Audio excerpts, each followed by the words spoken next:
ko in bɛɛ ko kelen ni Deliko bila man ni don kelen ɲɛguwan ye anw t'o laada wuli ni ko ti fɛn kɔ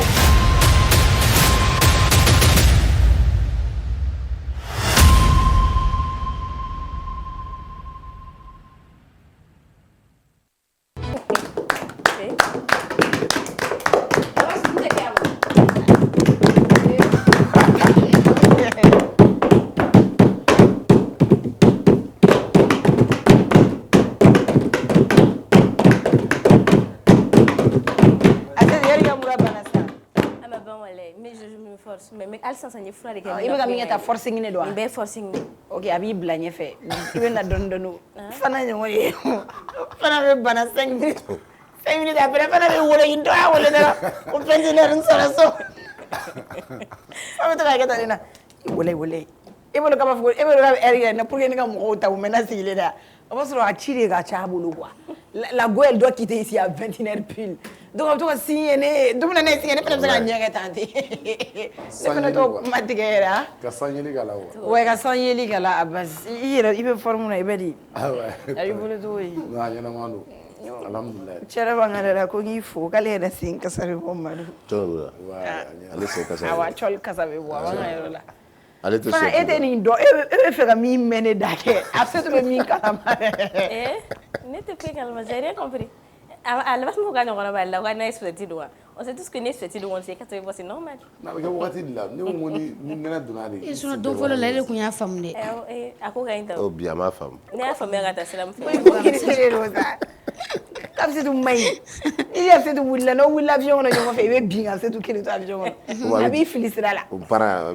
de bɛ k'ale para dɔrɔn wa cercle de bɛ nin bolo para tɛ jigin de ya Absetu bɛ jigin na antenne parabolique de non Absetu ça va chérie ça va tu vas bien tu es trop belle tu es bien habillée merci la couleur ça te tu es va bien habillée a bɛ fɛ ka don ni débat merci beaucoup ayi moi couleur débat jumɛn tu es bien habillée o débat de ouais c'est pas la couleur bɔgɔ la ouais siyama la walayi i de nouveau ka sisan bɛ yen nɔ janni an ka don a y'a f'i ye k'a y'a sɔrɔ i de don baden elle est bien habillée tu précises pas c'est ça la couleur vas-y d'où est-ce qu'elle sort la ayi nka ça va avec son teint quoi ah ok c'est joli n ye bololanɛgɛ sɔrɔ n ye fini sɔrɔ n ye buguli sɔrɔ e y'o bɛɛ sɔrɔ n ye sogojalani sɔrɔ n ye tɔn sɔrɔ n ye fɛn caman sɔrɔ yen dɛ n ye ji n taara bagaji mɔgɔw fana ma olu fana ye ji casier 2 de yan n taara n'o bɛɛ ye so ka sogoba dun une bonne soirée alors i kelen de kun i kelen de nin bɛɛ sɔrɔ c'était avant-hier t'es partie seule j'étais seule mais après j'étais accompagnée et de Désiré de Hassan d'autres personnes oh mais jɔn taara i bila so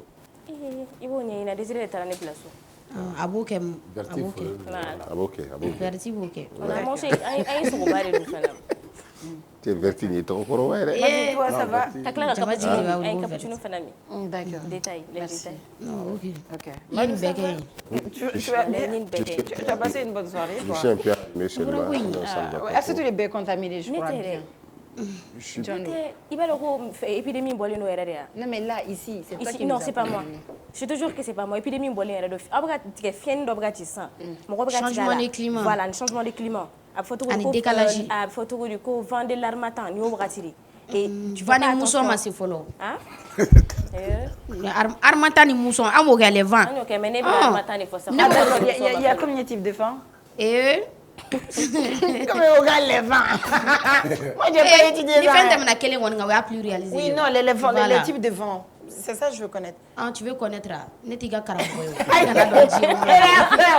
sinon la fille elle a bien précisé a ko vent de l'harmattan e de ma ka yira una sa ye Pythagore ye ko vent de mousson ma se François Dubois ka yira ko François Dubois la sœur de Mantala enfin un petit coucou à Mantala un bon grand frère qui aime corriger les gens et tout ce qui va avec salut à toi Djengo Mouna je salue Mantala c'est un bon frère mais il corrige les gens non Madu ne tɛ problème ah problème ko tɛ o a ye problème dɔ a tɛ mɔgɔ corriger Mantala est très gentil même ni ye ko kɛ Mantala il m'a corrigé non ni kuma la fɛ Absetu ne kɔni bɛ mun je suis fière qu'il me corrige il m'a corrigé non a kɔni ka di ne ye a ka il a corrigé Djengo ah on doit le corriger aussi ça c'est pas grave ne bolo kuma fɔra ba de kama ko bɛɛ tɛmɛna ni bɛɛ tɛmɛna mais an ma kuma jugu fɔ ne ba mais on coucou tout le monde ici Mais pourquoi tu t'affoles? Tu as fait quoi? Il y a quoi? Je sais pas. La question. Eh, Mais affoler, c'est très normal. n yɛrɛ min sen kɔrɔ la On pose des questions, une minute pour toi. Allez-y, une Pourquoi tu minute, t'affoles? face to face. Pourquoi? Et puis, Face à pourquoi? Setou. Il y a quoi? Face à Qu'est-ce qui Setou, s'est vas-y. passé? Qu'est-ce qui Doanga. s'est passé avec mon parle talent? la muso yo ka ɲina dɛ Ah non, Théo, je te pose la question parce que là, tu t'affoles. Pourquoi? Un petit coucou à Montala, ça fait quoi? Mais il y a sura quoi? Où est fɔra le k'e problème ko Montala kristiya kɛ Nyoka? kewo Ah mais non, moi je... Elle a quoi dire Kiko de répond. Donc il faut juste me répondre, il y a quoi? Il s'est passé quelque chose? Non, mais ma femme, un cours de garde entre vous et Montala. C'est face à Amsetou, vas-y. Donc tu m'expliques, il s'est rien Oui, passé? non. Pourquoi tu t'affoles alors? Ouais, Alors fais un coucou à Montala, c'est mieux? ouais grand frère big up. Merci beaucoup. Merci. Ouais, on le salue, il a un bon cœur. On apprécie ce qu'il fait, même si on n'aime pas qu'il nous corrige, on apprécie ce qu'il fait. Parce que grâce à lui, ouais, après vous allez vous demander pardon dehors. Grâce à lui, mon chama est mot badé donc. Moi la première fois que quand Zana, on a reçu tonton Zana sur le bureau de Jenny, à la famille nucléaire, il est là, il a fait une semaine sur moi. Bon après mal attendu ou béqué quoi. Kodijeli m'a dit mais après c'est une très belle âme, c'est une très bonne personne. Je pense qu'on a... Les familles font dit qu'il y a un Ouais, exactement. Mais tu as passé une bonne soirée? Non, aujourd'hui, je n'ai pas passé une... Aujourd'hui, ma journée était... C'était une journée de deuil. Oh, Allah. Voilà, une journée de deuil. Toi aussi, hein? Où ça? Oui. Au sein de la famille? Non, on a un partenaire, STV. STV Lamine. Il a perdu sa maman. En Kumbo Banquero là. Et amé doit que ala ka hinem sokoroba la ala ka faras la mesuka ka dairo Amin. anambita jemina ala ko ben noya. Amin. Je l'avais souligné ici, au décembre à Kala. Voilà, et j'ai un papa, bon, un père aussi. Doussou Fadedo, Mayambou Fana, lui aussi on l'a perdu hier aussi. Ou Aterba Fana signé. Donc la journée vraiment décembre. J'ai pas passé une bonne journée aujourd'hui. Peut-être que tu vas en Et puis bizarrement, maintenant faut faire belle le quoi. Shuro, ne ala ko le shuro ko ngiri, mɔgɔ baden de bɛ i y'u ye shura cogo min na fo bi a kɛra journée continue ne yɛrɛ ma sunɔgɔ wa ne ni mɔgɔw de tora baro la an si kun tɛ ka sunɔgɔ i n'a fɔ an y'a dɔn ka ɲɔgɔn wele quoi i fɛnɛ ma da wala ne yɛrɛ tɛ ka se ka an si fo ka jugu ja an munumunu ten ka to an ɲɛ la ten a bɛɛ na la cɛ mɔgɔ si ma se ka sunɔgɔ saya ye wajibi ye wa saya ye n'i y'a di c'est pas parce que i kɔrɔsi don i kɔrɔsi tɛ mais il le faut souvent quand tu es humain là a bɛ n'a b'an waju kɛ a b'a ta yɔrɔ min na a bɛ digi la personne ne s'y attendait bon on se disait que cette personne ou bien o mɔgɔ ninnu man kɛnɛ u bɛ nin k'a kɔnɔna na mais i t'a miiri ko a bɛ taa au fait ale tɛ a bɛ bali la de quoi i tɛ sigi n'a k'a fɔ k'i b'i préparer ka mɔgɔ ka saya kɔnɔ k'i bɛ ka i préparer ka saya kɔnɔ don min na k'o don de k'a tigi bɛ taa ka bɔ i ɲɔgɔn mɔgɔ si tɛ sigi n'a ye mɔgɔ si tɛ jɔ n'a ye au fait ni décembre moi je l'ai annoncé hier ici n ko ne ma nin san laban in ɲɔgɔn ye non mais c'est chaud partout saya fan fɛ o dusukun fan fɛ o hakiliw fan fɛ o hakili surtout tu te dis i yɛrɛ b'i sigi ɲɛ i b'a fɔ ko bonheur tɛ a la peut-être que n'a banna ou a mois de bɛ ka tɛnɛ mais quand tu dis que ɲinan san ma diya i la i b'a sɔrɔ a diyara dɔ la mais fin d'année fɛnɛ n'a gɛrɛgɛrɛ don tout le temps c'est comme ça ça se passe surtout janni ka se 31 ma mɔgɔ fɛn fɛn i b'a sɔrɔ k'a dara sisan mɔgɔ fɛn fɛn tɛ 2026 y'a ɲɛ la la fin d'année sera très brutale parce qu'il va sur fin d'année là où bébé blablabla en une journée c'est comme duru ka saya me ɲɔgɔn fɛ en une journée be mɔgɔ 10 ka saya me ɲɔgɔn fɛ dɔ bɛ balo dɔ bɛ sa dɔ bɛ balo dɔ bɛ sa dɔ bɛ balo dɔ bɛ sa dɔ bɛ balo dɔ bɛ sa ala ka ɲɛ k'an ta don ma diɲɛlatigɛ yɛrɛ bɛ ten tɔ alors on est jeudi 4 décembre 2025 bonsoir et bienvenue sur le club plaisir à nous la télé bienvenue à vous aw bisimila à nous la télé kɛnɛ kan on va se télé à vous la télé à nous la télé à nous les plateaux à vous la télé an bɔra k'a fɔ on vient de souligner la partie Shuro juguyara dɛ ça a été très très brutal juste après l'émission hein oui ne bɛ ka bonya dɔrɔn ne donna an sigi kɔnɔ dɔrɔn la première chose que j'ai vue n ye n connecté dɔrɔn je vois ɲɛ b'a la dɔ ka story sanfɛ va en paix mon ange va en paix princesse ne ko non c'est pas vrai comme moi j'ai cru que i b'a dɔn ko a kɛra ne yɔrɔ kɔnɔ octobre rose la non ne bɛ ka octobre rose imagine ne bolo k'i b'a sɔrɔ anniversaire de bɛ quoi bébé ni ma se ka dala quoi. C'est après que ne taara Facebook sans faire la voir comme état les gens sur la page sans fait. Mais il y avait rien, le mari même n'a pas pu poster. Mola réglé à blague là c'est vraiment confirmé. Bébora. Confirmation sur la don, munu ta don, munu africain ou européen ou arasaya y bétoro. Elle était tellement joyeuse, à la joie de vivre. C'est qu'elle dégageait. Et son émission, créativité donc quoi, elle était comique en fait. Et puis Ariel Cheney est un homme très très fort. Et Ariel Cheney, il a tellement aimé sa femme. Nous, le regard. Il y a les soutiens qui étaient là, c'était réciproque. Oui, en fait. À chaque fois comme si c'était la dernière fois qu'il va voir sa femme. Nous, il va se chauffer et il ne veut jamais rester loin de sa femme. On a vu le mercredi tout près, non, le mardi. Il y a 3 jours de cela, on dirait qu'il y a docteur Cyrilla. Donc c'est là les gens ont compris qu'on dirait Nadia Toumangene, elle était à l'hôpital et tout. Même au Chimaboua, Kalama, Ambaladron. Oui, parce que mon boulot, genre le fait que le cancer est fait, donc on a dit elle a combattu le cancer, elle a, genre parce qu'elle avait 3 mois à vivre ou quoi, je sais pas. Et après, elle a comme 3 mois sans faillir, il faut c'est presque à mariage qu'on fait une année combien d'affaires le 7 ans et quand la gaille qu'on est là pour aller comme force dit cancer résumé cancer de mon mouna encouragement dit que c'était incroyable en fait pour ce qu'on pour nous c'était fini quoi, elle est revenue quoi, notre Nandia est là quoi, on me fait aller tout le temps et voir que Allah de kain quoi. Sinon il y a des gens qui vivent avec le cancer plus de 10 ans, 5 ans. Mais oui, il y a dans cette même semaine, il m'a fait poster où quelqu'un disait que quelqu'un a fait donner quelque chose pour attirer phase terminale la Côte d'Ivoire. Et beaucoup de gens m'ont dit commentaires c'est Nadia là, c'était dans la semaine si je ne me trompe pas. Phase terminale là, c'est la phase terminale là. Les personnes ne se doutaient, bon, et dire que voilà, aujourd'hui, quand j'ai appris vraiment la nouvelle, bon, c'est comme ça. Elle disait tout le temps. Mais c'est ça, c'est ça, Ariel. Parce que celle-là, elle va partir avec. Surtout qu'elle a été là pour Ariel. Ariel, il y a problème sur le showbiz qu'on a là à un moment donné. Elle a été là pour l'épauler en fait.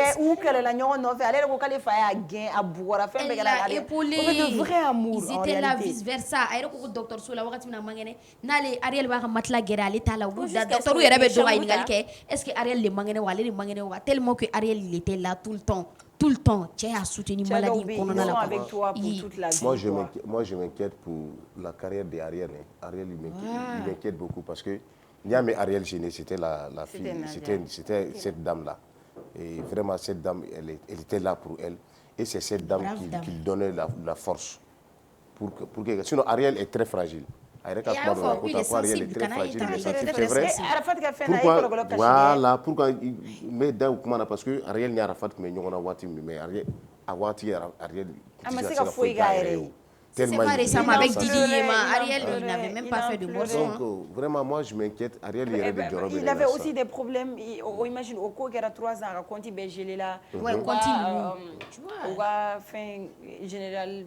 Identité Kouina, donc quand il n'avait même pas le droit à donc voilà. De voir qu'il faut vivre comme si c'était le dernier moment. Le slogan est quoi? Oui, elle n'a pas possible là, il faut jusqu'à ce que la mort nous sépare. Tu parles de quelle mort? C'est comme un message quoi. Dernier post sur TikTok. À Thalé Sénégal, à Tala voyage, elle dit, elle vit chaque jour comme si c'était le dernier. Et puis quand elle faisait ses lives à Sigilé, on va harceler. Et où est l'enfant là? Il faut enfanter avec Kachi. Ou avec ta datou harcèlement sous beda akan. Et sa maman aussi. Ça c'est une leçon quoi. Aya faut aller et surtout mo kana nyina fe no ko quoi. Ibaro ko ni anyena ko anga nyoko de manyena c'est très important. Mo salin ko fait. Ça ne sert plus à rien peut-être de montrer que den kasa ko metan. Anyena mama se ka nyejo nyoko na ka ya famille de nyoko fait. Anyena mama se ka do nyoko jigi ko to na mo salin je pense que la fatala. J'ai vu le ni doka posti meshi ferira doka posti aussi Nadia Tara le message Chama depuis un moment. Bon, maintenant, Bani maintenant, elle pensait qu'elle avait une boga comme si elle était importante. Elle va beauté tactile, avec cosmétique des gonos. Tu vois. Donc, elle vend des perruques. Si. Donc, comme on a la cahier Kafoni Bekara, tu n'as pas répondu à la dame. C'est aujourd'hui qu'à Bani, toi, tu vas faire des captures pour nous montrer. Donc, Aramadin quoi. Les messages n'y aura là, ce que je veux dire. Mais moi, ce que j'ai compris, on dirait à capture qu'elle a donné. Parce que c'est elle qui avait demandé un partenariat avec Nadia. Elle est le partenariat là. Donc, Nadia a d'habiller, qu'à faire une boca, qu'à faire nos même aussi mon web parce qu'elle n'avait pas de problème. Genre vite fait ou à gérer quoi. Donc, depuis a donné, elle a capturé, on dirait. Mais donc, elle a fait l'erreur de poster le capture. Sinon, après, elle s'est expliquée.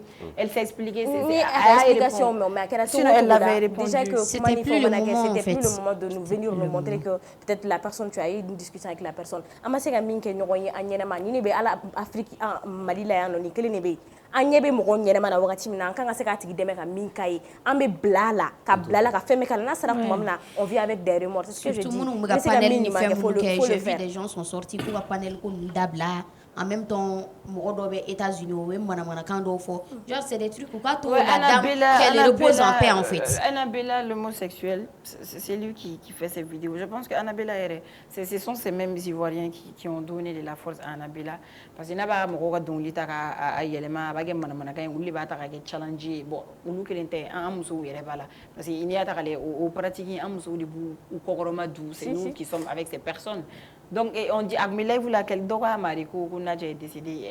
Il dit, qu'est-ce que c'était sa femme? Donc, j'ai vu plein. Il faut dire, on bat une boule à tout désabonner, voilà, donc il a bloqué. Et moi, donc, vous avez vu, Nadia est partie, non, venez avec vos seins, on va sucer. Et puis, il est temps que cancer, les gens négligent la maladie. Et puis, dépistage, on a vu Makoso Taraka dépistage, ils font et tout. Les gens, peut-être, il y a à Donjona. Ça peut vraiment sauver des vies en fait. Genre, il y a à dépister, à caractériser, on a signé un fora et tout. Donc, il vraiment, mon fait ou à clito, il y aura que Nadia qu'elle repose en paix et que Ariel soit forte et sa maman surtout. Et voilà. Il a besoin vraiment de soutien. Il peut faire l'impossible.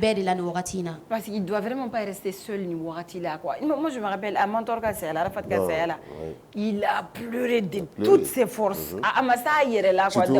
Mais Aremado, il a dit que lui il a un homme sensible, il a un homme très très faible.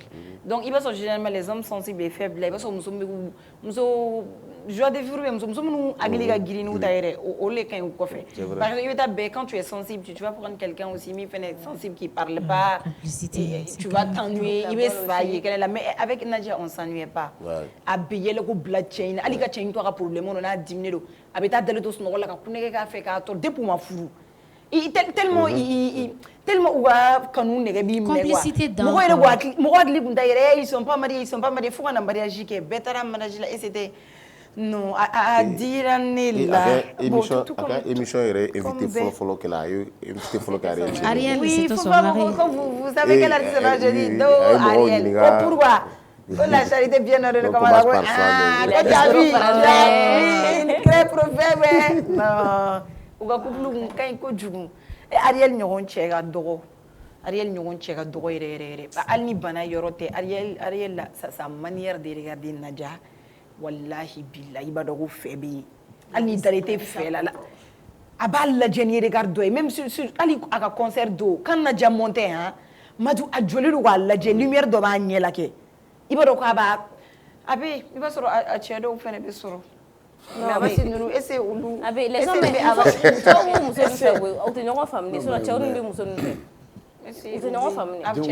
ni kanu kam vrai amour amacha ni fɛn na tiɲɛ a bɛ laban tiɲɛ de kan awɔ fɛn dɔw bɛ nɔgɔ foyi t'olu la o tiɲɛ don dɔrɔn tiɲɛ de don wa c'est à dire bɛ ɲɔgɔn hali ni zɛn bɛ dɔn wa u bɛ ɲɔgɔn kule ɲɔgɔn kan e bɛ mɔgɔ min fɛ n'i y'a ye lumière min bɛ kɛ ɲɛ la lumière tɛ dɛ n'i y'a ye jaabi tigɛ de cɛbakɔrɔ bɛ muso muso fɛ n'a ɲɛ sura ka début fɛn min tɛ kɛ a la diɲɛ mɔgɔ si fɛ n'a diɲɛ muso de bɛ kala ne y'a vidéo a sigilen don muso bɛ dɔn na a bɛ ka filɛ c'est à dire regarde sumu don i yɛrɛ ko ne m'o vidéo la siɲɛ 100 ya regarde sumu don a b'a fɔ ko tu es folle mais a tilala ka don muso ka foli la a bɛ ka dɔnkili min da dɛ a fana tilala ka Nadia dɛmɛ o dɔnkili da kelen in na a ye yɛlɛla Pas me poulet. Il s'inspirait beaucoup de la femme là. Il y a à dire moi c'est parce que Kadinyo mais ala kana ka on ta famille. On ta ma ka on ta yo. Ah bah c'est anta na utara be digana we. Et anta nuante. Okay, au yanke. Au na fare ka dogo sona me kashi. Ne taara mɔgɔ ni naja bɛ se ka kɛlɛ cogo min tellement joie de vivre b'a la elle est tout le temps heureuse elle est tout le temps contente moi j'ai regardé son émission a ka émission tun tɛ fɔ ne kɔ j'aimais beaucoup son émission surtout quand elle se n'a tun bɛ yɛrɛ bila fɛnw na voilà n'a tun bɛ lɛkɛ ninnu ni fɛnw don c'est à dire que parantiya ninnu ni fɛnw quand n'a tun bɛ yɛrɛ n'i y'a bila dɔn na n'i y'a bila non moi comédie la je l'aimais beaucoup genre vraiment elle était complète en fait et c'était une très très belle femme. Très belle femme. Bana de mɔgɔ jugu ye dɔrɔn an bɛ dugawu de kɛ. Et peut-être elle savait déjà quand an bɛna sigi bi ka nin kuma kɛ ale kan. Imagine a wolola décembre a ka mariage fɛn kun kan ka dafa décembre. Elle est née c'était en novembre. Ah bon, décembre bɛ ka sɛbɛ partout. Non, la dame elle a dit parce que concert à Willing a b'a fɔ cancer la ka bana fɛn a commencé à activer comme ça c'était en décembre je me trompe pas. Donc si je ne me trompe pas. Mariage fɛn le 7 décembre une année et elle est décédée en décembre donc.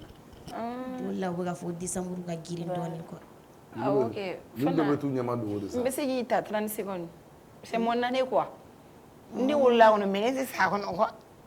Ayi ala ka n'u cɛ janya. Amina yarabi. Dɔw de kɛ dɔrɔn hali waati an balimamuso minnu fana ka cancer ko bɛ sen na réseaux sociaux ni fɛnw kan. Surtout Mayi. La fille surnommée Mayi. An bɛ dugawu kɛ hali bi ala ka a bɛn ni a ka sababu ye quoi. Ala ka Mayi kisi ka bɔ nin ma. Il faut remercier quelqu'un Tchorno. Tchorno Diaye. Tchorno kan ka fɔ kosɛbɛ. Ouais, Tchorno yɛrɛ y'a fɔ cogo min na Mayi ka ko. Je pense qu'ils sont au cagnotte là, au 4 millions. Voilà. An bɛ ouverture média fɔ kosɛbɛ. Ko na ko ka numéro di. Ne ye Tchorno ka numéro envoyer ma kulu bɛ fɛ ka ta pour peut-être ay fɛn dɔ fɔ ko bɛ yen nɔ. Elle a vraiment ko dɔ tɛmɛna ne kuma ye mais muso ka kuma la ne y'a faamuya. Directement ne ye Tchorno ka numéro. An ka hakili to Mayi la kosɛbɛ wallahi. Cancer ko in ma nɔgɔn. Mais n'Ala sɔnna ma a bɛ nɔgɔya inchallah an ka di Oui, Ala ka nɔgɔya et je pense qu'avec minnu na déclaré vous n'ayez pas honte. Ni ba dɔn k'i kelen tɛ se a kɔrɔ ay gɛrɛ mɔgɔ la. Et puis wata dépistage yɛrɛ de kɛ surtout. Et pas que le cancer. Bilan complet yɛrɛ de ka ɲi quoi. Sida fɛnɛ ye victime ba de kɛ. C'est pas à négliger, il faut en parler. Sida ka badi de bɛ ka ye surtout en 2025 yɛrɛ la. Et surtout fin d'année in na mɔgɔ bɛ ka poyi dɔɔni. Donc ça fait que mɔgɔ bɛ ka siran ka taa dépistage kɛ. A ye taa u dépister aw ka taa lajɛ. Parce que i b'a sɔrɔ dɔw yɛrɛ b'a baara kɔnɔna na. I m'a ye an ka taa Tani Babani ma fɔ ka dɔnkili la fidélité, honnêteté. Mais c'est l'assurance ani l'abstinence surtout. Alors, donc pratique dɔw bɛ yen minnu b'a kɛ an k'an tanga ka bɔ olu ma. Maa minnu bɛ cɛ minnu bɛ aw minnu yala yɔrɔ bɛnnen don zɔpinɛmiɲɛbugu ma aw minnu bɛ taa yen yɔrɔ ninnu na yɔrɔ dɔ in binna ji y'o bin mais aw minnu bɛ taa misi o ma ye a chinois ka entreprise ninnu na a ye taa u ka taa u dépister hali o chinois so mɔgɔ ninnu fɛnɛ ma ka se u ma ka t'u dépister parce que i b'a sɔrɔ e dɔnbaga dɔ bɛ yen ale yɛrɛ de tɛ se a kunna jinɛ de bɛ ye ni su kora n'a ma t'i jɔ Umaru ni ɲɛjugu bɔ ne la ne ko kuma tɛ k'e tɛ Umaru ko k'e dɔgɔtɔrɔ de ye kuma tɛ ka Umaru arranger cɛ walayi Madu a ye taa u dépister cɛ b'a muso cɛw minnu bɛ taa yen chinois so la électricien ninnu nɔfɛ yen nɔ électricien ninnu a caman bɔra o de fɛ n'i y'a ye n y'a fɔ n ye cas fɛn fɛn ye cas minnu fɔra n ye kuma min mɛn n tulo la a caman bɔra yen de ani o don an ye mɛlɛkɛnin ta Papin a y'a fɔ k'a fɔ ko a bɔra yɔrɔ min na ta denmisɛnnin fitinin ninnu dɛ denmisɛnninw ka cas de juguyara ɲina kosɛbɛ o dugu ninnu na o yɔrɔ ninnu na Keɲeba yɔrɔ yan fan ninnu na minnu cɛ bɛ yen nɔ a ye t'u dépister a b'u to sunɔgɔ la k'u jeli ta ka taa di docteur ma sisan n'aw ma ɲɛ aw ka zɔpinɛmiɲɛbugu taga kɔ aw bɛ taa zɔpinɛmiɲɛbugu la aw bɛ zɔpinɛmiɲɛni ninnu a ye t'u dépister dɛ n'i taara dɔrɔn i ka o minɛ i b'a dɔn ko i ka fidèle bɛ yen n'ale yɛrɛ tɛ jɔ ye i b'a tɛgɛ minɛ i b'a fɔ k'e ka t'i bila dɔgɔtɔrɔso la i bɛ taa lajɛ ni fɛn t'a la comme e tɛ se k'a furu yɛrɛ ka jugu cɛ furulen minnu bɛ taa ni kutakuta ko minɛ ka taa lase muso ma so kɔnɔ i b'a dɔn ko Ala tɛ yafa ma o de la i b'a nɛgɛ i bɛ taa n'a ye a bɛɛ y'a tacogo kelen a tacogo i musow fɛnɛ dɔw bɛ taa musow fɛnɛ bɛ taa ta ka na k'u cɛw la vice versa a bɛɛ de kelen fo tellement que furu kɔnɔna yɛrɛ de ta b'i tɔɔrɔ aw da nɔrɔlen cɛw dɔrɔn cɛw ni musow de don a bɛɛ ka kan o fɛ o nana sumalen sɔrɔ so kɔnɔ dɔrɔn ka taa cɛ ka na fili a kan c'est pas bon objet tranchant ko b'a la objet tranchant ko lamuru bala ani mun fɛnɛ bannen don bandigi miseli i mɔgɔ minnu bannen don sira normal la ka taa sira anormal fɛ i b'a sɔrɔ ala ye sɔn belebele ba jamjana muso dafalen mais ale kɔni sira normal man di e ye fana kana paniquer ne de ka kuma don chasse awɔ kana paniquer quoi wala je sais wallahi e minnu bannen don sira normal ma ko fo sira anormal silamɛya y'a kɔn diinɛ y'a kɔn ni e taara o paratigi la o maa minnu fɛnɛ bɛ a ka taa ka taa u sɛgɛsɛgɛ aw ka kɔn a ma parce que aw bɔ man di mais aw ka kɔn a ma ka taa kɛ parce que o ko in tɛ dɔrɔn o ko in tɛ dɔrɔn ko parce que ko cɛ ni cɛ islamikɛla m'a fɔ yan ko kala ni kala o ko in dannen tɛ o dɔrɔn ma cɛw bɛ yen minnu bɛ furu kɔnɔ minnu bɛ o ɲɛsin u furumusow ma y a des femmes qui se plaignent cɛw b'u ban o la k'a fɔ ko n'o o tɛ ko fo gɔnba da i bɛ sira las'a ma a bɛ na ni sida ye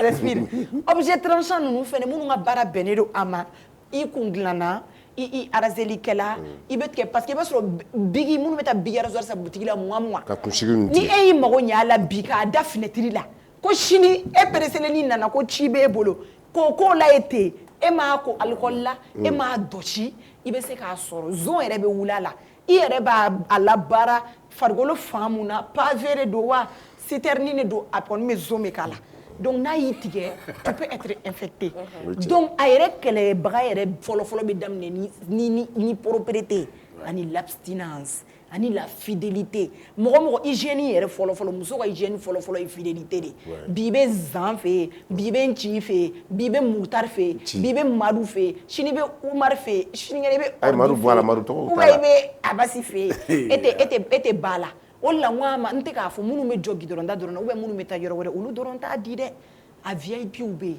n'u ɲɛ ganna e bɛ min j'ai besoin de 200 000 m'i dépanner o musow bɛ yen ni awɔ prix b'a la dɔw yɛrɛ 15 000 uniforme sɔngɔ u bɛ taa ɲini i ma fara uniforme ko la n'i taara sira ta a kɛrɛ de la dɛ ou bien ka t'i dépister n'i kɔnna a ma fɛn min don i bɛ vina ye sisan i bɛ balo la i bɛ tila ka den wolo a kan ka fɛn bɛɛ kɛ a t'o minɛ yɛrɛ i bɛ balo kana siran ka taa komi i ma ɲɛ ka ban i yɛrɛ sɔmi yɛrɛ la mɔgɔ bɛ sɔmi koyi mɔgɔ dɔw b'a dɔn k'a b'u la mais u bɛ ka siran de dɔw ko de ko n'u taara ko n'u a fɔra u ɲɛna ko wɛrɛ b'i faga ka sɔrɔ fɛn tɛ i tɛ sa a bɛ traitement de kɛ a b'a to i bɛ mɔgɔ wɛrɛ kisi fana quoi ani surtout hépatite mɔgɔ minnu ka baarada ye da dɔw fana da ka nɔgɔ dɔw ma ka da don ɲɔgɔn da la da ka nɔgɔ dɔw ma dɔw fana bolo n'i ye da labila o faamuya ka di et pourtant da labila in fana hépatite de parce que i ko k'e y'i da labila jɛmu ye k'a labila madu ye k'a labila se e bɛ nin bɛɛ da labila in de sa o de fana bɛ na ni jikunaman dɔ y'i da o jikunaman in de laban fana hépatite ye bon n'i ma farati sisan ka nin min sisan k'o tɔ di madu ma o y'a sɔrɔ e y'a yɛlɛma ka ban da ko in ka gɛlɛn parce que an bɛ a muso hali cɛw ka côté cɛw yɛrɛ bolo n'i ye da bila ou bien musow da labila ka nɔgɔn ni foyi fɛn ye o bɛɛ bɛ fidélité in kɔnɔ o bɛɛ bɛ fidélité kɔnɔ parce que hali a bɛ k'i kɔnɔ k'i bɛ ayi fidélité kɔnɔ la dɔw bolo da tɛ fidélité kɔnɔ koyi da b'a la ni da kelen don ni da tɛ da fila ye da kelen o bɛ taa da fila de bɛ la mais ni da b'a kɔnɔ da bɛ fidélité kɔnɔ du moment que i dabara kɔni i samana ka ayi da kelen de kɔnɔ da fila ayi ale bɛ ka ɲininkali de kɛ sisan ko ni da fila t'i la e bɛ ka taa ni a ka to yɔrɔ ma dɛ ko ni da fila t'i la n'i kɔni ye fidélité taara a bɛ fɛ k'a fɔ ko ni da fila t'i la n'i kɔni ye fidélité kɛ i n'i da di mais a bɛ dépend dɔw yɛrɛ fɛ yen da di t'a la olu bɛ ɲɔgɔn sɔrɔ yen u bɛ tɛmɛ o b'a la mais a ye t'aw furakɛ sinon ni da dilan k'a di yan o tɛ da saba ye bana o bana mais ni da kelen don o de ye fidélité ko bana dogo ta don wallahi allez-y vous faire dépister nous on va inviter quelqu'un la personne va nous dépister ne tɛ dépister mɔgɔ yɔrɔ la dɛ ka conseil di mɔgɔ ma dépistage sini nana tigi ye mɔgɔ de ka on va te faire dépister mɔgɔ ɲɛna dɛ on va mettre sutura kɔnɔ sini nana ye bɛɛ ka t'i ka filɛli kɛ a ka sutura kɔnɔ k'a ka jaabi soyez fidèle surtout wallahi Gims kun bɛ nin fɔ kuma bɛɛ o tuberculose Gims ale ye tubabu ye dɛ dépisteli ka d'ale ye ale ye nazara de ye nazara muso hali Gims ka gurutu tɛ di mɔgɔ ma non ça c'est bien j'aime ça a ka gurutu wele mi duguma ka na k'ale ka fɛn da ye o banna an kɔni ala de b'an bɔ yan an bɛ bana an ma bana page datugu yan ala k'an fama ɲɔgɔn wɛrɛ ma ala k'an yɛrɛ ɲɛ k'an ta don ma kɔnɔ an bɛ taa Burkina en voisin, l'AES en puissance. Burkina, les autorités du Burkina Faso vont rétablir dans son code pénal la peine de mort qui avait été abolie en 2018. Les condamnations à mort seront rétablies pour un certain nombre d'infractions qui sont la haute trahison, les actes de terrorisme, les actes d'espionnage, entre autres, a annoncé jeudi 4 décembre le service d'information du gouvernement burkinabé. Peine de mort, on mène du burkinabé au fait. Et mami, waliya dɔw bɛ yen ni e minɛl'o la kɔni peine de mort e bɛ jan de ka taa. Je pense que c'est une bonne solution aussi à Kanye. Bon, c'est une bonne solution. Pourquoi? C'est une bonne idée. Si c'est une bonne solution, il faut que la justice aussi soit clean. Parce que si la justice n'est pas droit, ce n'est pas une bonne solution. Hein. Parce que justice, le problème est mis à Kana, absent à ni justice clean. Donc c'est qui venge dans la drogue à peine de mort que dans la café. On est comme un fait belle justice idée. Ni justice ma clean donc faut éteindre. Jamana faut charia de quelque charia clé. Et je pense que Jamana ou là en fait surtout Afrique surtout on n'a pas besoin des textes, on a besoin des hommes forts, des hommes courageux, courageux mouna. Amakobo de là, moum be charia la walia et que parce que il t'a sur un charia fait be kain koy.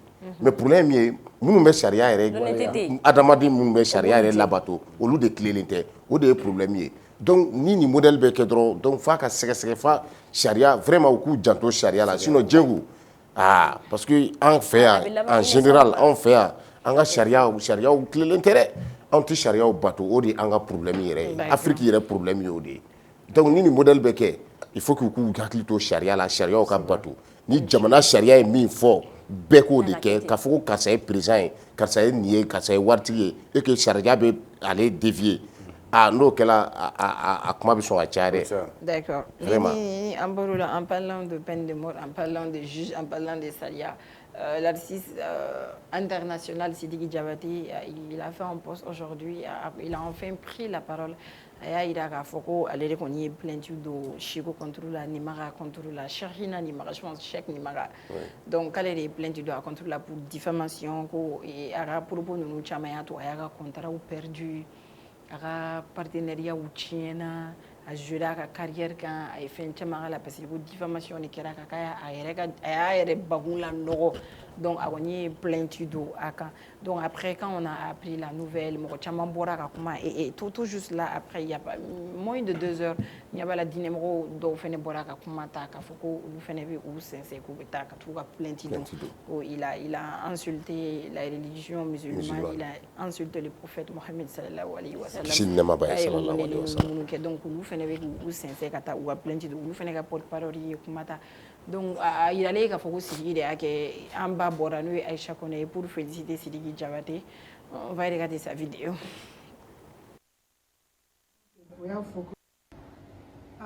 Sidiki Diabaté. À tout le monde que Sidiki connaît.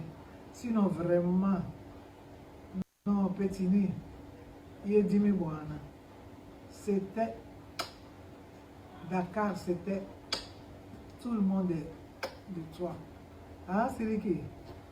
Yo Malisajo, Bafulabe Malisajo, Sidiki Diabaté, tu es vraiment ma fierté. Félicitations. D'accord, il y a Maman Africa qui a félicité Sidiki Diabaté pour son acte, pour ce qu'il a eu à faire. Et je pense que plein de gens l'allaient faire. Il y a Maliens, même Maliens Mounubora, qui se sont un jour sentis visés par les propos de Chico, ou Maliens et à la Danyuma de Akula, et il était vraiment temps parce que liberté badira vidéaste à la compte de la population, mais où Jacob Fomroma. En tout cas, comme on le dit toujours, il n'a pas été encore jugé, je crois bien, mais il est infini, il a au boulot et il est fort probable que Oubé Sanchama Bouliakan. Donc, ani artiste qui a fait mon chien ou nous, Kololo Bébé Biakan, il aura payé beaucoup d'argent pour que l'artiste en dédommagé, voilà. D'accord. C'est-à-dire que par exemple, je ne parle pas de ça. ni affaire yɛrɛ tɛ, je veux pas parler de ça.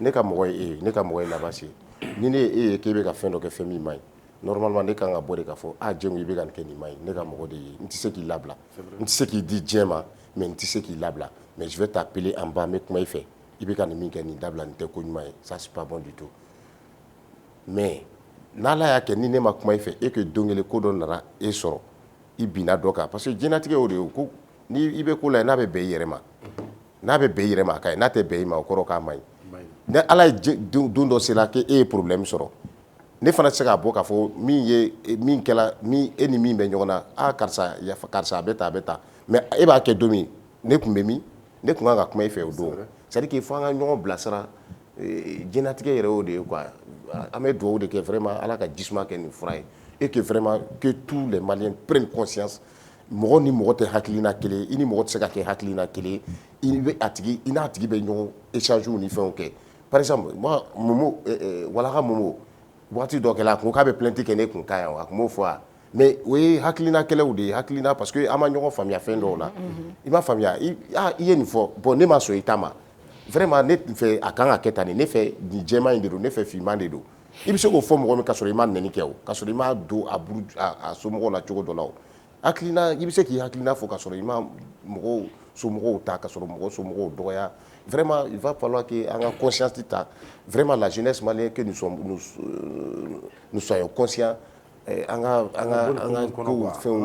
fɛnw parce que n'i ye problème sɔrɔ mɔgɔ fɛn fɛn bɛ tɛgɛrɛ f'i kun i t'a si ye dɛ fɛn fɛn bɛ tɛgɛrɛ f'i kun i t'a si ye a bɛɛ bɛ taa maliyɛn to yen maliyɛn 90% a da bɛ mugu bɔ a bɛ ɲɛɲɛ bɔ ɲamɛ ɲɛgɛnɛ de don quoi an tɛ taa fan kelen t'an na donc quand tu n'i bɛ fɛn fɔ mɔgɔw ma beaucoup de gens vont t'applaudir u bɛ tɛgɛrɛ f'i kun mais n'Ala y'a k'i ye kungo sɔrɔ don o ye problème sɔrɔ don o don o don de i bɛ mɔgɔw dɔn i b'a ye k'a fɔ mɔgɔ si t'i kɔ vraiment an bɛ dugawu de kɛ Ala ka jisuma k'a fara comme an y'a fɔ cogo min u bɛɛ ye maliyɛn de ye Siko kɛla cogo cogo maliyɛn de don Sidiki ye maliyɛn de ye wa Sidiki ye jeli de ye vraiment u ka se ka nin ko in fɛ a lamɛn et que mɔgɔ da ɲuman ka se ka don a la a ko ka da tan vraiment o de y'an ka souhait ye. Oui, Inch'Allah. Allah ka nɔgɔya. On va faire un tour au commerce. Un espace multiservice érigé majestueusement en plein cœur de Bamako, rien que pour votre confort. Style, qualité et commodité, c'est bien le groupe Commerce. Eh oui, au groupe Commerce, vous trouverez pour votre intérieur des fauteuils ultra modernes, des chambres complètes, des cuisines complètes, des tapis, des carrelages qui répondent aux normes standards et des sanitaires qui sont dans l'air du temps. Le groupe Commerce est une batterie d'hommes et de femmes avec à sa tête Abdoulaye El Hadji Maïga qui pense qu'en plus de vos demeures, vos lieux de travail doivent aussi refléter la qualité et le design. C'est pourquoi tout l'immobilier de vos bureaux, absolument tout se trouve chez nous. Vous pensez avoir tout entendu? Tech Transformator, ça vous parle? Eh bien, le groupe Commerce est le seul représentant de cette grande marque au Mali. Grâce à Commerce, le Mali respire, l'Italie, l'Espagne et la Turquie, car tous nos meubles et nos carreaux viennent de ces trois pays. Je n'en dis pas plus, je vous invite à venir voir par vous-même. Nous sommes à Amdalaï Assey 2000.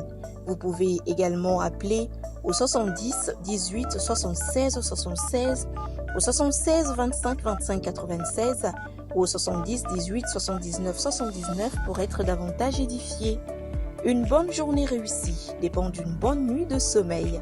Et le groupe Commerce a ce secret, que votre tête soit posée sur les coussins de nos lits ou de nos fauteuils. Groupe Commerce, le commerce malien de l'espoir. Et tout le Mali te dit merci. Après une année de succès, le complexe scolaire Maître Bidi Traoré est ravi d'annoncer l'ouverture des inscriptions pour l'année scolaire 2025-2026. La rentrée est prévue pour le lundi 29 septembre 2025. Au complexe scolaire Maître Bidi Traoré, nos enseignants sont reconnus pour leurs compétences pédagogiques exceptionnelles et leur capacité à écouter attentivement les besoins de chaque élève. Nous nous engageons à offrir une éducation complète qui favorise la croissance physique et intellectuelle de nos élèves. Pour assurer le bien-être de nos élèves, nous mettons à leur disposition une cantine proposant une cuisine malienne et internationale variée. De plus, nos dortoirs sont équipés de commodités relaxantes permettant aux élèves de passer leur pause et leur temps d'attente jusqu'à 17h de manière agréable. À noter que les inscriptions se feront au sein de l'établissement du lundi au vendredi de 8h à 16h. Pour toute information complémentaire, veuillez nous contacter au 93 65 81 87 ou au 70 70 80 38. Le complexe scolaire Maître Bédi Traoré s'est éduqué pour assurer un avenir meilleur. Battle Kene. Battle Kene, l'émission de danse pendant ses vacances tous les samedis à 20h sur M7 TV. Venez vibrer au rythme de Battle Kene, le concours de danse où 10 équipes s'affronteront chaque semaine dans des duels explosifs.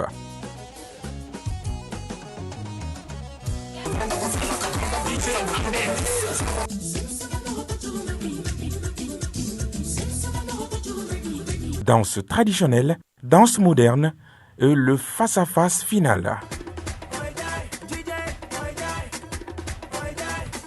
L'enregistrement en public tous les samedis dans la cour du groupe Renouveau à 18h, avec un jury d'exception pour départager les talents. Isiaka Traoré Boutelesi, Cheikh Karambé, Modibo Keita et Djigi Kouyaté. Battle Kene, présenté par Fousseni Kamara, Di Djemadjigi et Yuma Diallo. Battle Kene pendant les vacances, la danse prend le pouvoir sur M7 TV.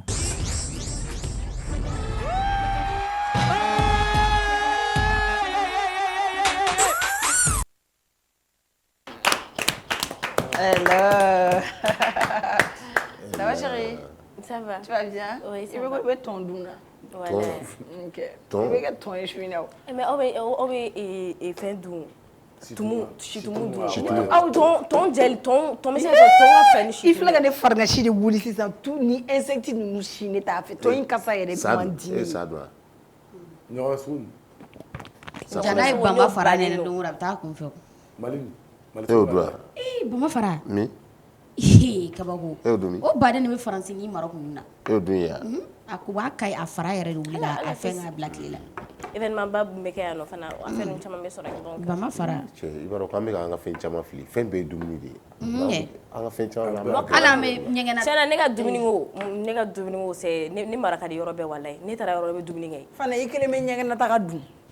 An t'o dun. Jɔn kuma fɛ yen. A ko an bɛ ɲɛgɛnna taga mun kɛ. E b'o dun koyi ɲɛmɛrɛ. O bɛ dun a ma ko de ye bu nafa man di angɛrɛ dun yan. Sɔgɔsɔgɔ fura ka dɔgɔ ɲɛmɛrɛ tɛgɛ min na min bɛ bɔ ɲɛgɛn kɔnɔ bilenmani. Et puis angɛrɛ yɛrɛ mun bɛ kɛ dumuni k'aw de y'o fɔ nin ne yɛrɛ kun t'o dɔn. Jɔn y'a fɔ ko ɲɛmɛrɛ bɛ kɛ fura la. Ayi an ka fɛn taga ninnu angɛrɛ déchet ninnu tɛ kɛ angɛrɛ. Ni tilala émission na t'as recherché k'a ka sɔgɔsɔgɔ fura ɲɛmɛrɛ bilenmani t'a tɔgɔ ɲini k'a dun a bɛ kɛ mun ye. O sɔgɔsɔgɔ fura ka dɔgɔ ɲɛmɛrɛ fura kɛ min. Tiɲɛ wari.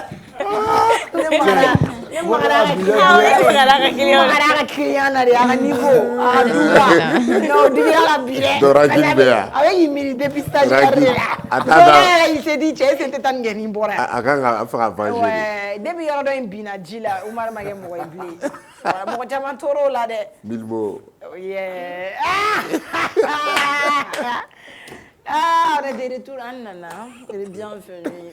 Aujourd'hui, nous avons un artiste complet, talentueux. Je pense qu'il s'est rappelé parce qu'il a des fins éléguées.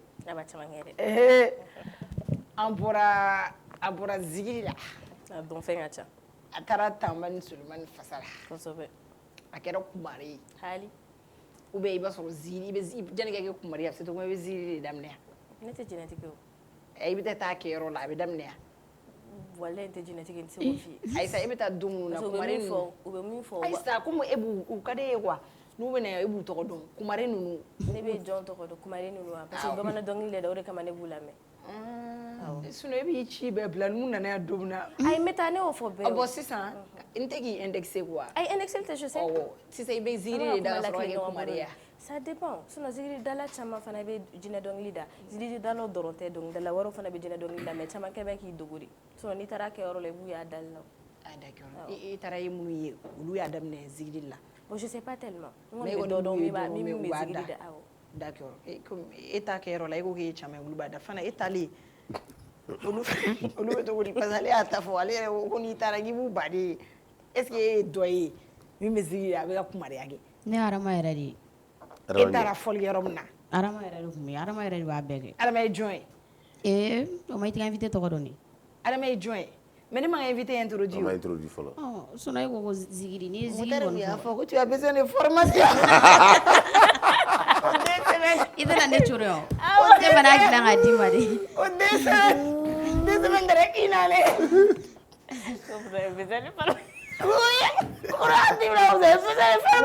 e la tun bɛ kɛlɛ wagati min na diɲɛ dogo don tun bɛ fɔ ne ma k'e m'o formation na an bɛɛ ale yɛrɛ mɔgɔ tɛ kalan ka bɔ mɔgɔ bɛ former ala ye malgré e n'a kun ka di a ne ma di a y'a fɛ fɛnɛ ma a ka di n ye wagati ko de don koyi parce que c'est un hypocrite là n'est pas la question donc moi mon invité du jour a ye kɔbɔw tigɛ ka babaw tigɛ a ka i n'a fɔ yɔrɔ tɔw bɛ yen nɔ i bɛ besoin kɛ kɛrɛfɛ de ka na i bɛ sɔrɔ ka dɔn mais lui il a été comme une lumière a ka besoin balila de ka bɔ quoi a kɛra fɛn balile de ka bɔ a soufflé a taara a besoin fɛnɛ bolila a ma sɔn k'i sɛnsɛn ka kalo caman ta parce que artiste yɛrɛ ja a kungo la problème kun ka ca mais a taalen jinɛw fɛ u y'a ko a kora de ale tun k'a ɲininka n'a kora parce que n'i y'a sɛbɛntiya ta a ye fana pause minɛ ni ne de ka introduction ye ni nkalon tigɛla introduction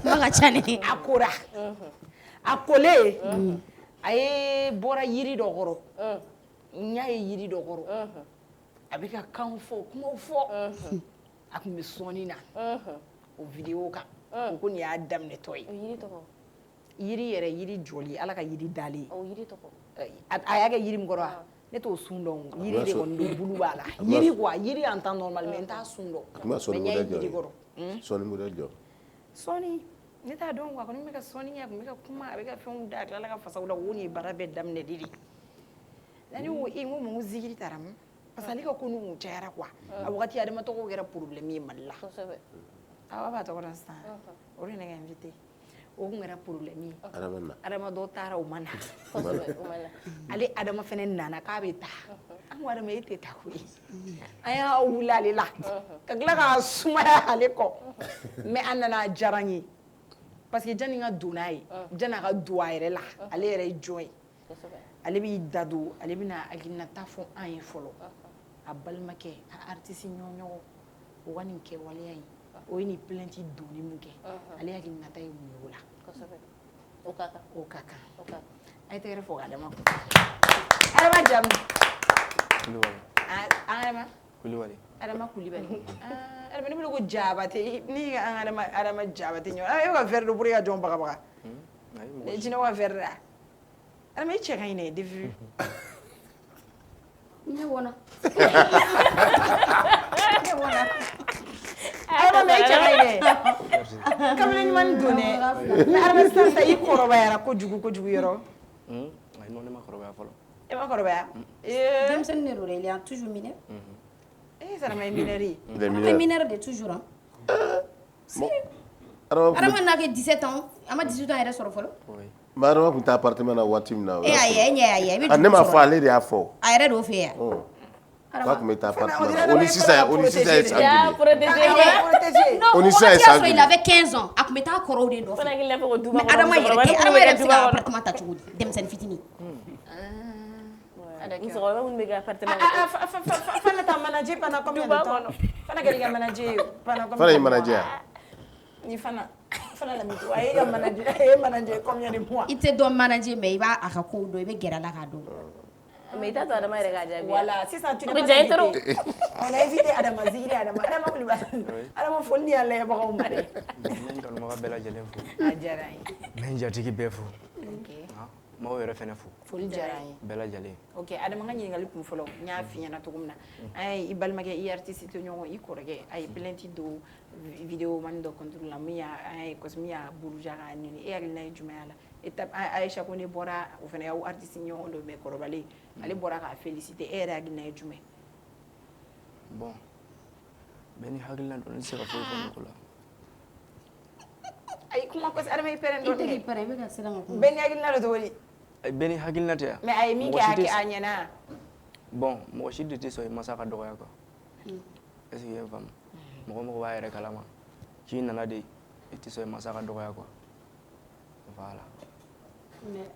Donc ne kun do c'est la même chose ni fi opportunité sɔrɔ dɔrɔn i b'a kɛ ni e kun do exemple do ala kana ki mais ne kun bɛ Sidiki place la ni fi opportunité sɔrɔ mɔgɔ min ka buruja ka fɛ kuma sugu dɔ ni fɛn dɔ f'i ma k'a tigi datugu i b'a kɛ. Ayi bon mɔgɔw tɛ kelen ye. E b'i ta régler cogo di. Bon comme ne yɛrɛ y'a lamɔgɔ ne bɛ se ka n ta bila ala ka minɛ kɔnɔ quoi. Ala ko a ma fɔ ok. D'accord a bila kɔnɔ a to ala ka minɛ kɔnɔ. Adama e ka nin chaîne ni ye so warijɛ de ya. Kɔrɔ dɔ b'a la. Kɔrɔ foyi t'a la. Aw ɲɛ b'a la cogo min na dɔrɔn kɔ. Wara yi bɛ sugu. Wara cogo di. Ni wara de ya. E y'a symbole foyi t'a la e y'a dilan dɔrɔn ka kɛ wara ye k'a don i kana ou bien e kuma dɔ la e ye wara de ye. Kanubaga dɔ de y'a daminɛ. Ok fana n bɛ tila Adama la n bɛ na i la ni question minnu b'a bolo n'i bɛ se ka min répondre n b'o tɛnku i la quoi mais ni ça c'est pour Adama quoi. Adama. E m'a mɛn de ko ne seginna a kan. Ayi kana ne ma protéger yɛrɛ bɛ bɔ na ma cɛ bani bɔ na ma cɛ i da fɔ nin Adama ko in na bi bani. Adama tigi kuma jɛ. Awɔ kɛ. Susu jamatigi. Adama jɔn a den ma. Manager de y'a di. Ale bɛ baara kɛ damani la. Ayi a tɛ baara kɛ damana la. O waraba in kɔrɔ. Kɔrɔ foyi t'a la. Manager y'a bɔ min k'a d'e ma. Bon ne t'o bɔ yɔrɔ dɔn a kɔni y'a di ne ma. I ka bɔ yɔrɔ dɔn o ma n'a y'a suɲɛ k'a d'e ma e b'a dɔn wa. Awɔ. O ko k'e ye alamɔgɔ ye. Ayi o ni ala ko tɛ fan kelen fɛ o. Ko parce que a y'a d'ale ma ale t'a bɔ yɔrɔ ɲini quoi. D'accord Adama mais zikiri dun ça continue halisa i bɛ ka zikiri da. Awɔ. Ok. Mais sisan Adama. Mais i kun tununa o. Munna. Ka tunu. N'a fɔ cogo di. I tununa kɛ waati dɔ kɛ e kun balila ka bɔ an bɛ Adama mankan mɛn fan bɛɛ waati kɛra fɛnɛ an ye Adama an tulo dara Adama ko la. Bon mɔgɔ t'i yɛrɛ k'i tɛ jigin o. Adama mɔgɔ t'i yɛrɛ k'i tɛ jigin. Mɔgɔ t'i yɛrɛ k'i tɛ jigin quoi. Jigin donc jiginni b'a la. Voilà. I bɛ t'i préparer ka sigi. Mais Adama sisan e yɛrɛ bolo i jiginna dɛ komi i ko mɔgɔ tɛ yɛlɛ k'i tɛ jigin i jiginnen de don. Bon n bɛ se k'a fɔ ɲɛma dogolen don. Munna. Sɔni baara bɛ ka kɛ o. N'a fɔra dɔnkilida dɔnkili. Adama depuis Ala ye da ɲɛma dogolen don baara bɛ ka kɛ mais n'e bɔra an tɛ kunkan ko mɛn. Ka bɔ cogo di. E m'a fɔ k'e ɲɛma dogolen don ko baara bɛ ka kɛ yɛlɛ dabila n bɛ sɛbɛnti la sisan n'e ɲɛma dogolen don n'e bɔra e ka ɲɛma dogo kɔfɛ an tɛ ko ye ko min bɛ basique i n'a fɔ i ka sɔn min bɛ cari mun b'o kɛ ou bien e bɛ ɲɛma dogo cogo tɛ ɲa de. Ayi bon a bɛ ɲa dɛ sɔn bɛɛ n'a fɛngɛ tɛ bɛɛ n'i ka fɛngɛ don sɔn ne ye sɔn dɔw bɔ o ka di dɔ ye. Munna o tɛ ka boli. Bon e de ta ye. Est-ce que Adama mɔgɔw ma ba e ye dɔɔniya est-ce que dɔw ma tigɛ e la. Awɔ. Munna e yɛrɛ bolo. Bon bɛɛ n'i ka faamuya don quoi. E yɛrɛ b'a dɔn ko dɔw tigɛli la. Ne yɛrɛ b'a dɔn kɛ mɔgɔ. E bolo mun y'o kɛ. Mɔgɔ minnu dalen m'a mɛn. E bolo mun y'o kɛ. Mun y'o kɛ yan. Bon bɛɛ n'i ka ko kɛcogo tɛ i t'a sɔrɔ ne ye ko dɔ kɛ a man di o tigilamɔgɔ ye a banna ne ye kɛ. E ye mun kɛ e t'a dɔn e mun kɛ. Ayi ne kɔni t'a dɔn ne ye mun kɛ. Ayi ne filɛ ne kɛcogo bɛɛ filɛ. Mais Adama e dɔnna ni dɔnkili min ye i ka sɔn min ye besuba kɛ fo mɔgɔw y'a makadi minɛ k'a ɲinɛ minɛ histoire réelle de tun b'a kɔnɔ wa. Oui. I t'an hakili jigin a la. Maa min kɛra sababu ye ka n ka mama yira n na ma deli Ala fɛ ko Ala k'u tigi sɔn woloden ɲuman na ani labanko ɲuman na tuma dɔw la ne bɛ si a miiri n ka mama tɛ n kɛrɛfɛ de dɔw b'a b'u kɛrɛfɛ foyi t'olu n'u ba ye ne ba tɛ n kɛrɛfɛ ne bɛ to miiri la a ne bɛ to makari la dunuya tigɛ an ka muɲa an sabali mɔgɔ kana baga ma ko se bɛ ye dɛ a bɛ laban fɛn min na Ala de b'o dɔn. I ka apparition fɔlɔ ninnu na e n'o tigi ka relation bɛ cogo di bi. Bon an ka di. I ma fi c'était fɛn a tɔgɔ. Bois. Ou bien Sidiki. Soudia musique. Fɔlɔ ye Madi de. Madi Porte. Exactement. Mais bibi na e n'o bɛ relation na hali sini. Awɔ hali sini. Madame e fa ka ko bɛ cogo di a yera ou bien i t'i fa ko kalama tuguni. Bon ne fa kun ma tunu. O ma e bɛ ka maliyɛnw kɛ mun ye e fa kun ma tunu cogo di. E ma taa plateau la k'e fa tununa e bɛ k'i fa ɲini wa. Ne ya non. E fa kun ma tunu Adama. Ayi non. A bɛ min. E fa bɛ yen. E fa di so wa. E fa di so wa. e fa ti so ne fa ne ma taa sigi plateau kan ko Fatou e de taara k'i Fatou ne yɛrɛ ma da ko Fatou na o kuma jɔn galon de dar'i la k'e Fatou na e yɛrɛ ka image la jumɛn de don galon de dara na ne t'o dɔn ne bɛ k'e de ɲininka o fa ko problème b'e de la ne y'a fɛ i bɛ ne sɔsɔ mun na ne m'i sɔsɔ dɛ ne ko le fait que e bɔra k'a fɔ k'e fa tununa ce qui veut dire que e de ye galon tigɛ k'i fa tununa ka sɔrɔ tiɲɛ tɛ cogo di Araba bi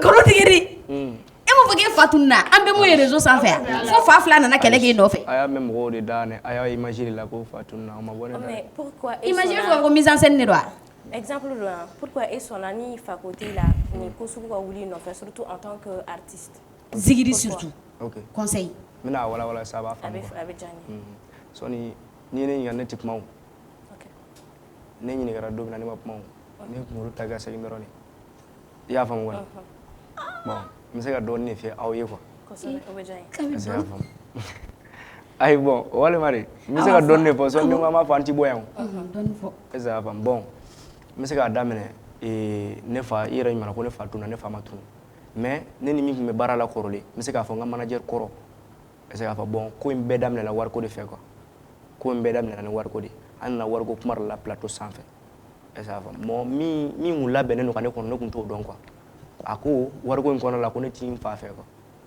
est-ce que i y'a faamu bon ne dun ye ko minnu kɛ n fa ye bon n'a fɔra ko ne t'i n fa fɛ ko dɔ bɛ na n na quoi n yɛrɛ tɛ se ka min faamu quoi m'a essayé Adama hakili to yanni ka taga ɲɛfɛ Fako e bɛ ka na manager yɔrɔ la mais an tun bɛ fɛ ka Fako de ɲɔgɔnna voilà fa ni manager tɛ kelen o e tun bɛ yen ne tun bɛ yen an bɛɛ tun sigilen bɛ studio kɔnɔ cɛkɔrɔba fila nana ɲɔgɔn sɔrɔ yen dɔw k'a ta ye dɔ fana ko k'ale ta ye maintenant o ko kun cɛra cogo min na je pense que image caman bɛ yen cɛkɔrɔba fila mana ɲɔgɔn sɔrɔ yen n bɛ ka nin kuma de a kɛra an bɛɛ ɲɛna o ayi komi ale ko k'a ma na ɲɔgɔn sɔrɔ yen a kan ka version n bɛ fɛ ka ɲɛfɔli min kɛ yanni an ka taa se wariko yɔrɔ ma n bɛ fɛ i ka na n'a ye détail la Fako in expliquer dɔɔnin an k'o faamu après an bɛ taa yɔrɔ la bon ayi bon ne ma nin yɔrɔ in fɔ ne tɛ se k'a fɔ peut-être wari de nana n'o fana ye quoi wariko in de nana n'a bɛɛ ye est-ce que i y'a faamu wariko in de nana n'a bɛɛ ye quoi bon a fɔra ko ne tɛ n fa de fɛ bon ne taara n fa nɔfɛ so ka na plateau de kan quoi ne fa ka na se ka ne lajɛya quoi ne fa ka na walasa ka ne lajɛya quoi parce que a fɔra ko ne tɛ n fa fɛ ne tɛ n fa fɛ pourquoi cogo di ne t'a fɛ est-ce que a faamu bon ne taara n fa de nɔfɛ so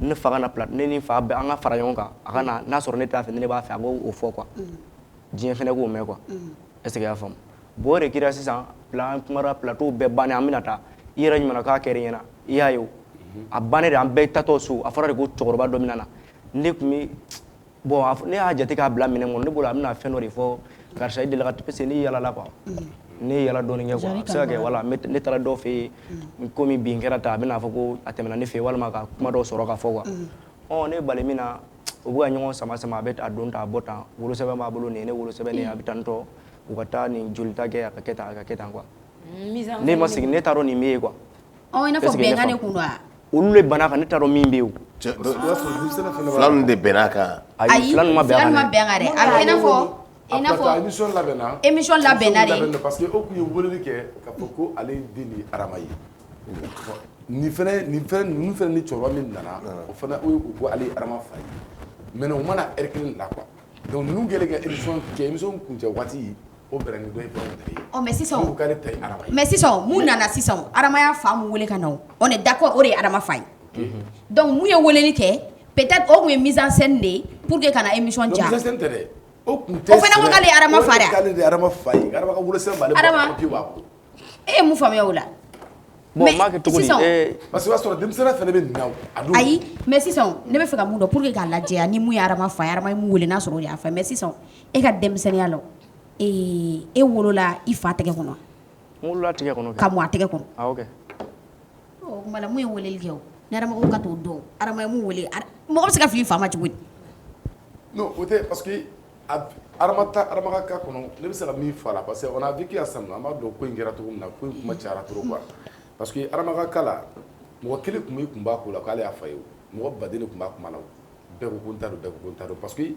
b'a dɔn ni tɔgɔ nana ni hɛrɛ kun bɔra quoi jama bɛ caya o diyagoya de bɛɛ bɛ n'i kun don mɔgɔ caman de t'a fɔ mais dɔw ma sɔn ka na plateau kan mais Labasse hali ni caman y'i ta fɔ mais c'est ale de ye den ye o n'ale de y'a fɔ sisan ne k'a fɔ ko Labasse e de ye ne fa ye Jɛmu tɛ ne fa ye ne bɛ n fa dɔn Arama yɛrɛ bɛ yan nin bɛ ka fɔ waati min na ye kuma in bɛɛ bɛ ka mun na kunna waati min na sɔrɔ denmisɛnnin de don c'est ça dit pas ni denmisɛnnin t'a fa dɔn a ma se ka explication di non quoi ça adama nana n'a fa ye koyi mais on dirait que a fɔra ko adama bɛ k'a fa ɲini donc a bɛ dɔw de kun kɔnɔ k'a fɔ ko fa tɛ adama la donc eux ils allaient profiter parce que a wagati adama bɛ ka yɛlɛ a bɛ ka fɛn sɔrɔ olu tun bɛ fɛ ka na don ko de kɔnɔna la mais e kun ko k'e bɛ k'i fa ɲini a ayi ne b'o fɔ cogo di e tɛ ka kuma mɛn walima e tɛ fɛ k'a faamu de adama e bagala ne ma dɛ ne bɛ ka ɲini ka kun adama ko ne fara ɲininkali min kɛra sisan nin ko in yɛrɛ bɛɛ lajɛlen kɔnɔ parce que a succès bɔ waati tɛ kisi bilen tɔgɔ in na waati janjo caman kɛra a kɔnɔ a janjo dɔ ye jumɛn ye mɔgɔ sɔrɔla minnu yɛrɛ ne yɛrɛ tagamara ka se e yɛrɛ ma n'o donni jigi kɔrɔ a ko la kosɛbɛ kosɛbɛ bon mɔgɔ sɔrɔla minnu fɛnɛ ye fɛn di fɛn caman caman bɔ ni tun bɛ ɲɛma komi i da sera manager ko ma an bɛ kuma o yɔrɔ kan a kɛra cogo di parce que o de ye jouer ka carrière yɛrɛ k'a nɛmuru a ko in girira de jouer ka carrière kan ko in kɛra cogo di mun de kɛra bon ne tɛ kuma o la parce que dɔ b'a fɔ dɔ bolo ni wari ye dɔ bolo ta ni wari nin bɛɛ de jouer ka ma awɔ bon wariko ne ni mɔgɔ t'i bila ɲɔgɔn na wariko la wariko tɛ ni danfɛn kɛlɛ dugukolo kan quoi ne ka fɛn min ka bon n ka dumuni ko de ne ka dumuni ko kɔni ka bon nka ne ni mɔgɔ tɛ bila ɲɔgɔn na wariko la quoi o de y'a to n ko n tɛ kuma o yɔrɔ kan munna e tɛ kuma kan e jo t'a la dɛ ayi ne tɛ kuma yɛrɛ de quoi ne jo b'a la ne tɛna jo ni jalaki ɲini nin ko la quoi n tɛ kuma o yɔrɔ mais e ka wari tɛ yan fɛn o fɛn bɛ ne arranger quoi ne bɛ kuma o de kan parce que mɔgɔw parti dɔw ko adama ni manager kɛlɛlen ye manager adama ka contrat tiɲɛ dɛ ta y'a ka terrain ta y'a ka fɛn bɛɛ t'a fɔ maintenant adama fɛnɛ adama dun ma kuma nin ko in yɛrɛ bɛɛ la maintenant o de géré adama fɛnɛ ka carrière fɛnɛ ka fo ka na le fait qu'ale y'i jɛ quoi le fait que ale y'i makun ka to ten bɛɛ bɛ k'i ta fɔ côté la mankan cayara réseau kan trop finalement adama yɛrɛ découragé f'a ye misiki yɛrɛ jɔ a mɔni kɔnɔ ka taa rap la ka taa a sera tuna yɛrɛ de ka nɛmɛ parce que hali jatigi minnu tun bɛ adama lasɔrɔ est ce que manager ka absence o fana ma ja kan o côté a bɛna fɔ manager ka relation manager y'a ka numéro éteint ka taa quoi donc kuma fɔcogo la parce que manager fana ka mɔgɔw k'olu ko adama ye min kɛ adama yɛrɛ b'a dɔn donc hali sini n bɛ fɛ adama ka walawali u b'o de ko adama tun bɛ wari i n'a fɔ mun de tɛmɛna aw cɛ ka aw tiɲɛ ɲɔgɔn ye mun de kɛra parce que olu ka kuma lakale la dɔ tun b'i kɛrɛfɛ hali sisan manager min b'i bolo manager ka fɔ la ko o manager kelen u ye ne deli ɲɔgɔn fɛ depuis olu bɛ dɔn olu ye aw de ye ɲɔgɔn fɛ mais hali sini n'o kelen de bɛ ɲɔgɔn bolo mais minnu nana aw dɛmɛ baara la a waati tɔgɔ in nali ani hɛrɛ nali mun de kɛra munna olu tagara k'e to ka tila k'e bila nin mɛrɛdi kɔnɔ k'u kɔ don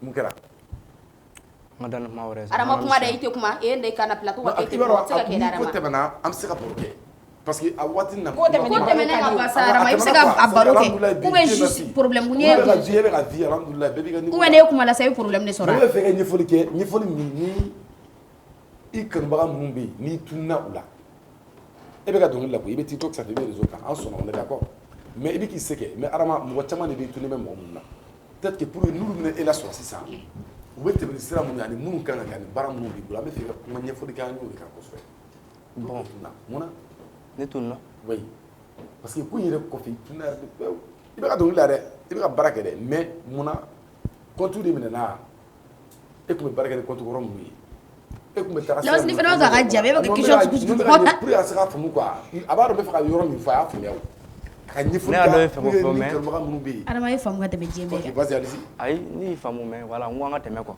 sɔni an bɛ si yan de e bɛ segin ka siɲɛ 100 ne t'a jaabi n bɛ k'o de f'i ye o de la n bɛ k'a f'i ye e bɛ ka fɛn adama ne bɛ fɛ k'a dɔn e ye tɔgɔ min sɔrɔ wagati la n bɛ se k'a fɔ n'i kun taara ni a tɔgɔ kun continuera ni ko kun ma don a jukɔrɔ bi bi na fɛn wɛrɛ kun bɛ fɔ adama ko la min tɛ nin ça on va même pas transverser là-dessus bon sisan e yɛrɛ bolo sisan mun de ye e ka o ko sumaya i bolo bon an kumara min kan sisan o de ye ne ka ko sumaya jumɛn manager ayi fa ko in yan an kumara minnu kan sisan a ye fɛn fɛn fɔ fa ko manager ko a bɛɛ faralen ɲɔgɔn kan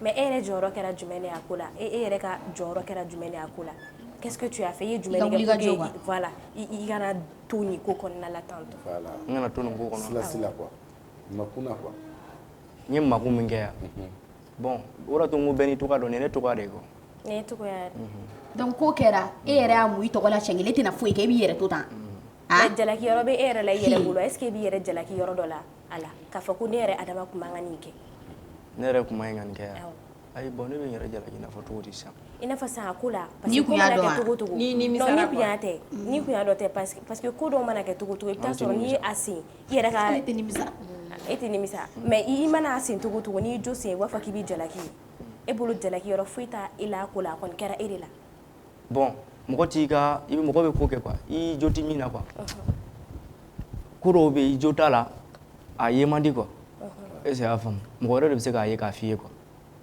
voilà e yɛrɛ jo tɛ ko min na e t'olu ye mɔgɔ b'i jo dɔw ye tɔgɔ i jo tɛ ko dɔw la i b'olu ye o mais Adama genre muso ko ta fanfɛla la an bɛ segin ka sinsin o kan kosɛbɛ parce que a n'a fɔ muso ko in de ka bon e ma ni nin bɛɛ ye kuma minnu fɔra e ma muso ko la e y'i jɛ o fɛnɛ kan yala tiɲɛ de don wa ko parce que k'i siranna ko ni kumala i ni minnu ye waleya ninnu kɛ olu bɛ bɔ ka kuma i n'a fɔ cogo di n'a fɔ cogo di Adama muso ko kɛ o ma e t'o dɔn ni ayi muso ko minnu fɔra olu tɛ tiɲɛ ya e yɛrɛ b'a fɔ sisan ko ne denmisɛnninya e bɛ yɛrɛ sɔsɔ wa ne y'a fɔ i ye denmisɛnnin ye kuma minnu fɔra e tɛ olu ni tɛ kelen na o tun ye émission daminɛ de an bɛ sɛbɛn de la e ma foyi fɔ e ma foyi de fɔ donc e tɛ denmisɛnnin fitinin mais o kuma ninnu colportera cogo di ka na kumaw lase mɔgɔw ma ka kow dada a bɛ se ka kɛ nkalon na a bɛ se ka fɔ tiɲɛ don mais e yɛrɛ bolo kuma nin bɔra min nin bɛɛ ye wariko de nin bɛɛ bɔra wariko de kɔnɔ donc e tun bɛ wari sɔrɔ yɛrɛ de Adama ka wari sɔrɔ yɛrɛ e tun bɛ wari sɔrɔ yɛrɛ de fo ka na wariko don i ka problème na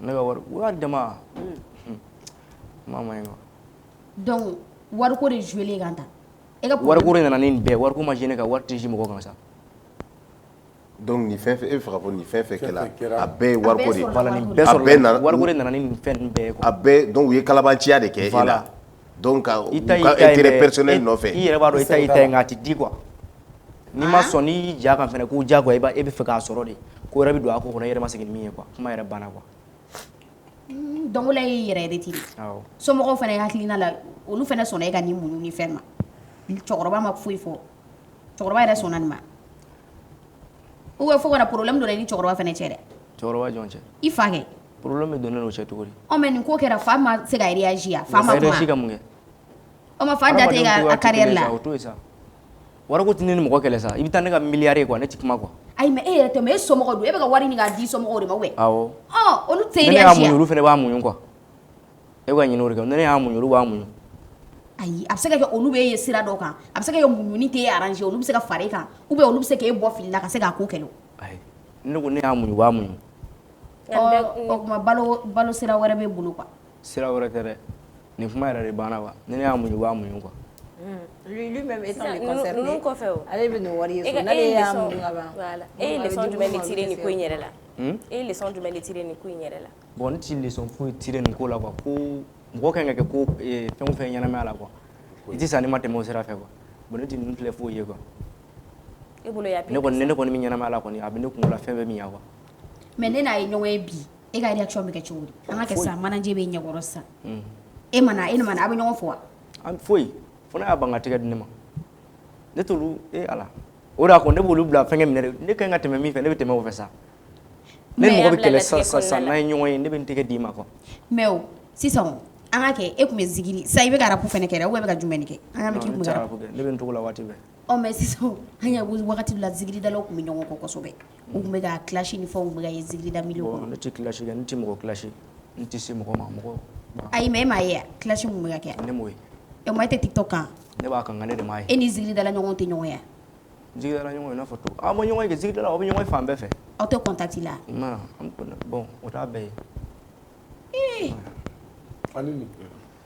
ani kibara ni debe so a bɛ yen a bɛ ɲɔgɔn bolo fo bi awɔ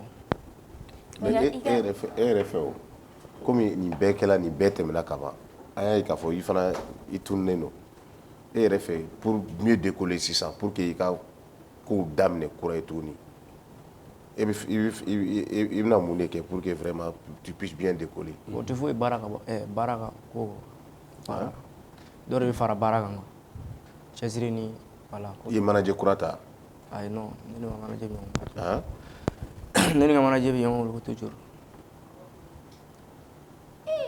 madame e yɛrɛ bolo zigiridala kan ka clash kɛ bon bɛɛ n'i ka ko don ne tɛ fɛn dɔn ayi e hakilina la kɛ ne hakilina la o de to n ko bɛɛ n'i ka ko don ne kɔni tɛ clash kɛ nka ne tɛ mɔgɔ wɛrɛ ta dɔn quoi n'a danna wariko de ma k'a fɔ an ka wari de ko de ko don ayi ne kɔni bɛ dɔnkili de da quoi mais e tɛ clash kɛ e tɛ yɛlɛ mɔgɔ sen kan tɛ yɛlɛ mɔgɔ fan si kan mais e bi e bɛ ka balo cogo di Adama an ka kɛ dɔnkili ye an tɛ k'i prestation na i tɛ ka publicité kɛ i n'a fɔ ko i yɛrɛ ɲuman ko in bɛɛ wariko ye o bɛɛ kɔfɛ bi e bɛ ka se k'i dahirimɛ sɔrɔ cogo di ko ka ca I bɛ baara wɛrɛ kɛ kɛrɛfɛ ayi baara wɛrɛ foyi tɛna ni dɔnkili in tɛ mais e bɛ ka wari nafa sɔrɔ a la cogo di sisan e karamɔgɔ han ne bɛ wari sɔrɔ cogo min ne tun bɛ wari sɔrɔ cogo min ne ka wari sɔrɔ cogo kelen na cogo di dɛmɛbagaw wa genre kɔgɔya ninnu yɛrɛ ko an classé dɛ ayi mais n'i ko ko k'i sigi dɔrɔn k'i bɛn dɛmɛbaga ma genre an caman mɔgɔw b'a fɔ ko ye kɔgɔya de ye quoi ne bɛ taa concert la kɛ damadani wala damadani fɛn ninnu na mais adama I dontɔ ne ye fɛn dɔ annoncé e yɛrɛ sɔrɔ jinɛ ko kɔnɔ cogo di n'a fɔ ka fɛn jinɛ bɔra e yɛrɛ n'a fɔ jinɛ ko n'a fɔ i k'a fɔ k'a kelen ta i ma kuma o i ye jinɛ dɔnkili dɔ ta I ye jinɛ fasa dɔ sa fo mɔgɔ taara fɛ I ma ko sisan turu sera jinɛw de ma ne y'o kɛ awɔ o fɔ n'i y'a vidéo bɔ ka yira ok yanni vidéo ka yara ma sisan I ka masa I ka solomana ou bien fa dɔn mu tɛnɛ bɛ ka zoro bilen don a n'a ba kamo de ma a bila bɛɛ la wa nunu wa ahan nunu ye jinɛ fɛn o de ya e yɛrɛ ye solomana ka signe kɛ I ka fɛn jukɔrɔ e m'a dogo yɛrɛ ok bɛɛ ni hakilina don mais n'i bɛ dɔnkili I bɛ se ka dɔnkililaw ɲininka quoi ne ba ye min bɔra sisan nin ye Baco Fasa de ayi Baco Fasa ko tɛ o I y'a bila yɛrɛ de I y'a signe yɛrɛ de fa tun bɛ n t'a dɔn yɔrɔ dɔ la zoro bilen tun b'i la banfula tun b'i kunkolo la geren fila bɛ banfula in na donc mɔgɔw taara ka taga bila ko tɔ la I dɛsɛra jigi de la ko f'i taara ne ye dɔnkili min da c'est pourquoi I ko Baco Fasa tɛ Baco Fasa de don dusukɔni de don clip de kun est-ce que a faamu awɔ a i n'a fɔ ka téléphone caméra jɔ dɔrɔn o de don quoi ka filmeli kɛ dɔnkili a ye min k'a la musique min k'a la sisan Baco Fasa de don ne y'a da Baco de la dusukɔni de don quoi dusukɔni de don quoi fasa in kɔnɔna ye fini don est-ce que a faamu bon n'a fɔra ko dusukɔni bamananfɛn de don quoi I bɛ bamanan siri de kɛ quoi est-ce que a faamu fini mɛnli la min ma ko bɔgɔlan voilà diɲɛ bɛɛ bɛ bɔgɔlan don o ti jinɛ ko quoi ka taa jinɛ ko fan fɛ quoi ayi mais a bɛ ka si min fɔ o tun tɛ jinɛw ka o tun tɛ o bɛɛ o dusukɔni kelen de sa o mɔgɔ baden de bɛ min kɛ mais e Baco baden bɛ min ma kɛ mais I ma deli ka don jinɛ ko la mais e y'a dɔ ta a bɛ ta ka jumɛn da o dɔnkili Baco Fasa dankɔrɔba Baco natɔ la don fa bɛ yɛlɛ duwawuden natɔ fa bɛ yɛlɛ alaladen natɔ fa bɛ yɛlɛ bamaramun den na fa bɛ yɛlɛ I dankɔrɔba wala I dankɔrɔba fa bɛ yɛlɛ musa ne ka t'o ma o ne ka e ka vidéo filɛ ni e ye jinɛ fulani don e bɛ signe minnu bila sirène ani ninnu fɛn ninnu ça bɛɛ b'a dɔn Mali kɔnɔ ko nin bɛ kɛ ko min na on voit ces pratiques là qu'avec ces nka I ti bamananya dɔn bamanan tɛ bamanankan dɔn m'o kalan o de don o la quoi ma bamanankan kalan bamanankan tɛ sa k'i tɛ bamananya dɔn wa ayi n tɛ bamananya dɔn mais n bɛ fɛ e de k'a fɔ ne quoi ne bɛ fɛ ka mɛn e de da kɔnɔ ne t'a dɔn e nana ne kalan de o e nin ye cogo min I yɔrɔ ye nin voilà bon I y'a ye cogo min a minɛ ten quoi o de la I b'o fɔ o e tɛ se ka bɔ zikiri la tile kelen ka na olu kɔnɔna na ko mais e ye ne jinɛ dɔnkili la e m'a signe jira ayi e yɛrɛ ma kumare fɔ I da la sisan ne ti kumare dɔn e ma kumare fɔ sisan fo a tilala ka fo a y'a tɔgɔ falen fo a y'a tɔgɔ bɛɛ falen i ɲɛ b'a tɔgɔ la ok adama I t'i yɛrɛ ɲɛnabɔ ayi ne bɛ k'ale de kɔnɔ sisan ne bɛ fɛn ye i tɛ siran e kelen t'o da jigidala baden bɛ yen nɔ mun bɛ jira hali e min tɛ jigidala ye bon ne ti jinɛ dɔnkili la e tɛ jinɛ ko fan si la ayi I ma deli ka don jinɛ ko fan si la ayi mais sisan mais ni jinɛtigi y'o de k'u fasa de b'a kɛ yan bon ne b'a dɔnkili da o n'i ye ne wele n'i ye jinɛtigi de ye ne b'i dɔnkili da I la e bɛ jinɛ e b'a ne ti jinɛ dɔnkili la ne kɔni tɛ se jinɛ dɔnkili la quoi ne bɛ se min na o ye zikiri da ye ne b'o de da I la mais e tɛ jinɛ dɔnkili la kuma minnu bɛ fɔ jinɛ dɔnkili kɔnɔ e bɛ jinɛ dɔnkili da a la kuma minnu kan ka fɔ a ma k'o fɔ jinɛtigi ma min bɛ fɔ kuma dɔw bɛ min fɔ jinɛtigi ma e bɛ n'o dɔn cogo di k'o da a la n'e tɛ jinɛ ko dɔn ayi jɔn b'o da e ye ne o da la e m'a fɔ ko ne ye wele la ko jinɛtigi ye wele k'e ka taa fasa da adama ne bɛ n ka zikiri da la kɛ I t'i yɛrɛ ɲɛnabɔ I nɛ sabati I taara I y'a kɛ I ka sabati de tɛ a nɛ sabati de tɛ I bɔra I ye vidéo kɛ bɛɛ y'a ye jiri je sais pas mais malheureusement il a supprimé la vidéo ne bɛ kulu de kɔnɔ bɛ kuru de kɔnɔna la kulu de tɛ a bɔra o tun ye fasa dɔ yɛrɛ de je sais pas il a supprimé la vidéo je l'ai vu beaucoup de fois e kelen tun tɛ mɔgɔ bɛɛ la sisan e Baco Fasa dali min kɛ an y'a ye k'a fɔ dɔn Ala kama s'il te plaît I jɔ a ka nin jaabi fɔlɔ a bɛ ka yɛlɛ kana bɔ n bolo Ala kama Adama réponds ne tɛ kɛ maa bolo koyi réponds I kana siran sa I tɛ se ka don fɛnɛ k'a fɔ ko I t'a la o ala ka sira mun ye I t'a la I bɛ taa minnu fasa da minnu m'u ka wari d'i ma I bɛ taa jinɛtigi minnu fasa da n'u bɔra I ka ma a bɛ juguya e bɛ ka yɛlɛ yɛlɛ o e toi même tu n'es pas sûr de toi e yɛrɛ bɛ ka yɛlɛ fɔlɔ ne ye minɛ depuis e yɛlɛla depuis I ɲi la yɛlɛ sanfɛ k'a lajigin ne ye minɛ e ko e kuma ne tɛ bamananya dɔn e y'a signe bila don min na an b'a dɔn ko o signe de fɛnɛ don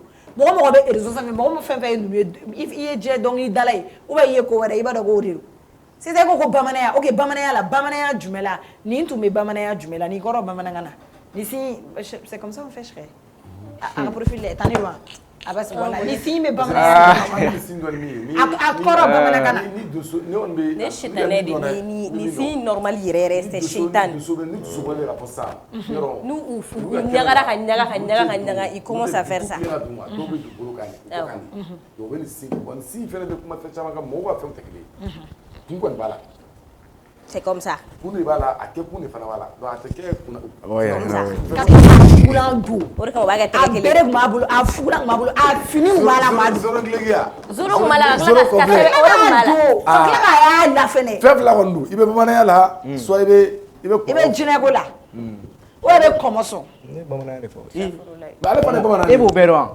ne b'o dɔn kɛ ne ka baara ne bɛ fɛn bɛɛ ɲini k'a dɔn ale ma fɔ zɔpinɛ minɛ o de kama wara bi kan na n'arama ye bamanan de ye Adama o de kama wara bi kan na parce que an b'a dɔn a filɛ ka tɔgɔ min fɔ ni u b'a fɔ ko wara o de kama wara bi kan na bon ye bɛ na tɔgɔ min ne bɛ tɔgɔ min a ye bi yɛrɛ ɲɛnabɔ yan wallahi parce que e bɛ ka indice di e ka nin kuma nin t'an dɔn ko ye e bɛ nin na e bɛ bɛɛ dɔn bɛɛ an ye nin bɛɛ ye ka tɛmɛ an ye mɔgɔ dɔw yɛrɛ sɔrɔ minnu tɛ kuma yɛrɛ kɔsɔn na an y'a dɔ ye terrain d'i ma I kun jɛlen bɛ k'a bonya ma sigi k'a tigi la I b'a bɔ n bolo a basi problème t'a la ayi non ayi ta n bɛ tila ka segin Adama ni mɔgɔw tilala I la I ni ne bɛ tila ka na tɛmɛ n'a ye ayi a ta e ta ye fɛn bɔ a bɛ ka fiɲɛ sama bɔn I y'a dɔn sa k'a jɛlen tɛ yan I sɔnna ni mɔgɔ jo tɛ komi na I b'o dɔn yɔrɔ ne ko n bɛ sira fara Adama ne yɛrɛ de bɛna coro ma o de kama a fara na I tɛ coro ayi n bɛ coro wallahi ayi I tɛ coro sa o ye ka vie privée an t'o ɲɛɲini a fara na ye ni do ayi ta ne malheureusement ne tɛ fɛn dɔn kɔni non a se t'o la n bɛ jigin la de parce que dɔnkilidala caman bɛ yen Adama yɔrɔ min ye maliyɛn bɛɛ dabali bɛ Adama na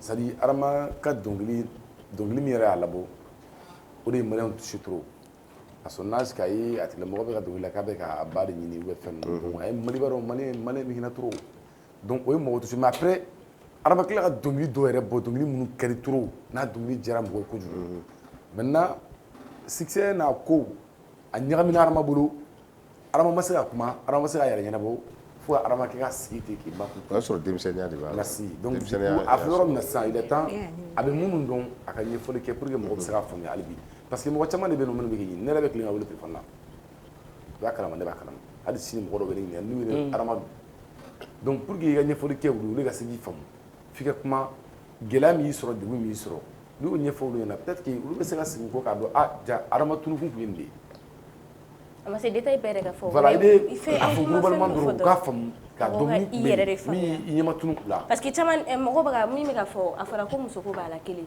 ko Adama kun jamana fila ko Adama kun ye ko wɛrɛw daminɛ ou a kun bɛ stupéfiants ta a kun bɛ kuma yɛlɛma furaw ta olu bɛɛ fɔra Adama ma ne t'i dɔn dɛ mais o bɛɛ fɔra i ma donc ni ala bɛ se ka kɛ a ka di dɔ ye ka Adama dɛmɛ mais ni kuma ninnu fɔla o tigi ɲɛna o b'a fɔ ne tɛ Adama dɛmɛ parce que n'i ye denmisɛnnin kelen ka donni na dɔrɔn c'est que a tɛ se ka rattraper tuguni mais ni e ko sisan nɔ ko kɛr'i la k'e b'i ta kɛ mankun ye mankun ka ɲi dɛ a ka ɲi kojugu parce que hadamaden mɔgɔ min bɛ miiri a tigi de bɛ ko bɛ k'ale la ale bɛ mankun kɛ mais wagati dɔw la i b'i yɛrɛ bɔ ko dɔw la o tɛ yɛrɛ ye quoi n'i maa kun cogo dɔ la a laban a kuma dɔw bɛ kɛ tiɲɛ yɛrɛ exactement a ye mɔgɔ dɔw ye u y'u da jɛ yan nkalon dal'u la fo a nkalon laban tilala ka kɛ tiɲɛ ye donc n'i maa kun fɛn mɔgɔ i b'i maa kun c'est vrai mais mɔgɔ t'i maa kun fɛn bɛɛ la i y'a fɔ cogo min i ye erreur dɔ kɛ i denmisɛnninya kun b'i la mais sisan i tɛ denmisɛnnin ye bilen donc il va falloir que i ka bɔ kɛ fɛn dɔw bɛ yen k'i yɛrɛ exprimer pour que i ka se ka sira sɔrɔ est ce que u bɛ ka min fɔ est ce que i ka kɔrɔlen ninnu olu fɛnw de jouer kan est ce que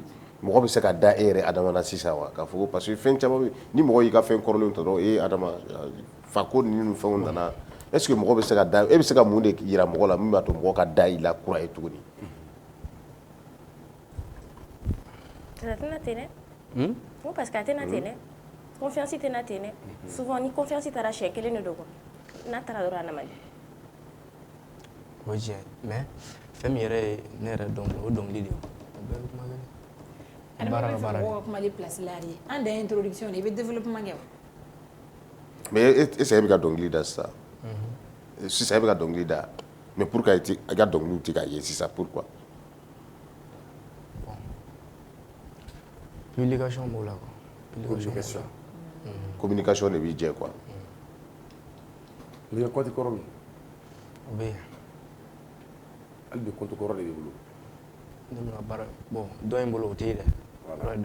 Et compte corrompt d'aller. On continue, on continue. Hein?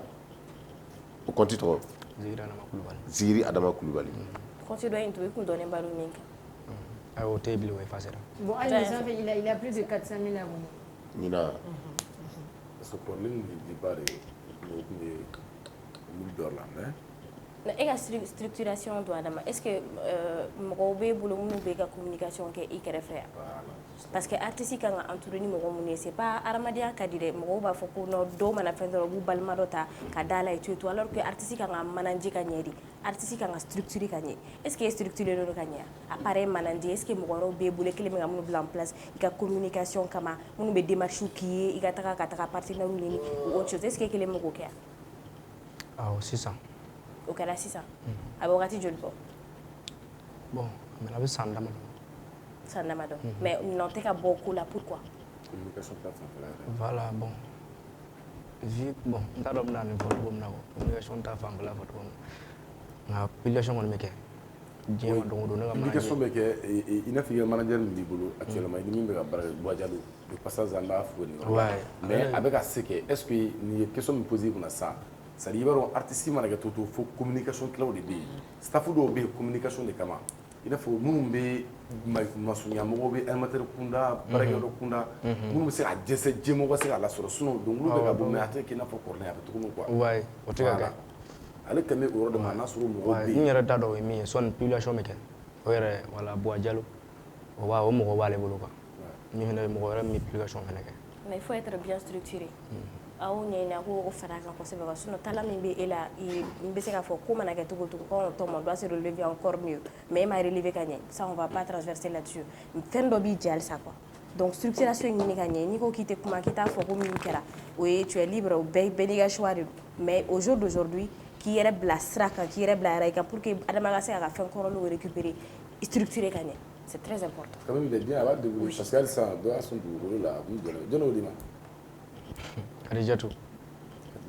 Est-ce que Adama ka bonya suguro soro ka image ka ka ira jiem wala est-ce que o tse ne bolo na fa jome ye viro mi ke ka terrain bonya masigi bi saka ke quoi mais ka ti jo terrain ka ira ka yoro ira ni dira ma est-ce que c'est pas trop ne bolo e bolo amainde ne bolo mi ala verma personnellement mete be saka bonya masigi ke kasro mata yoro ira yora de ira quoi yora de ira quoi c'était normal challenge wa challenge to wori challenge de ko ya so mi challenge de ale ko aye ni bolo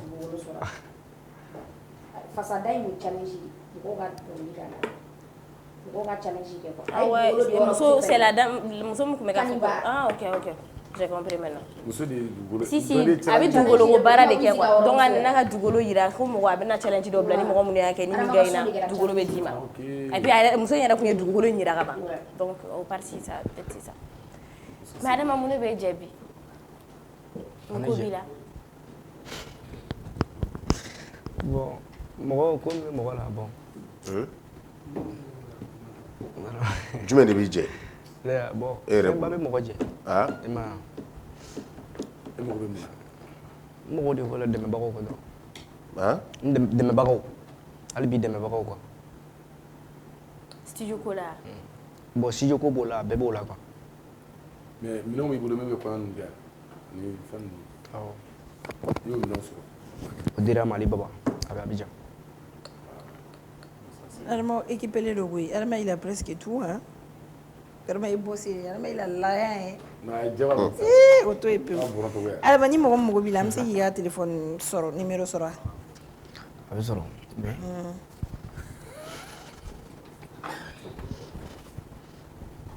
Adama fo ke ayi bon voilà a b'a bila télé duguma dɔrɔn numéro jumɛn Ou la numéro de la fois.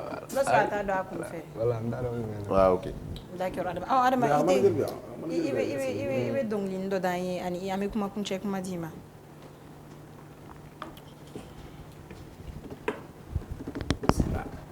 Nevi alavo kabarigada, nevi alavo danti foli mina, menkanumba uvo jiye wadibe, meneme ba uvo jiye wagazibe, fuima kanumbo.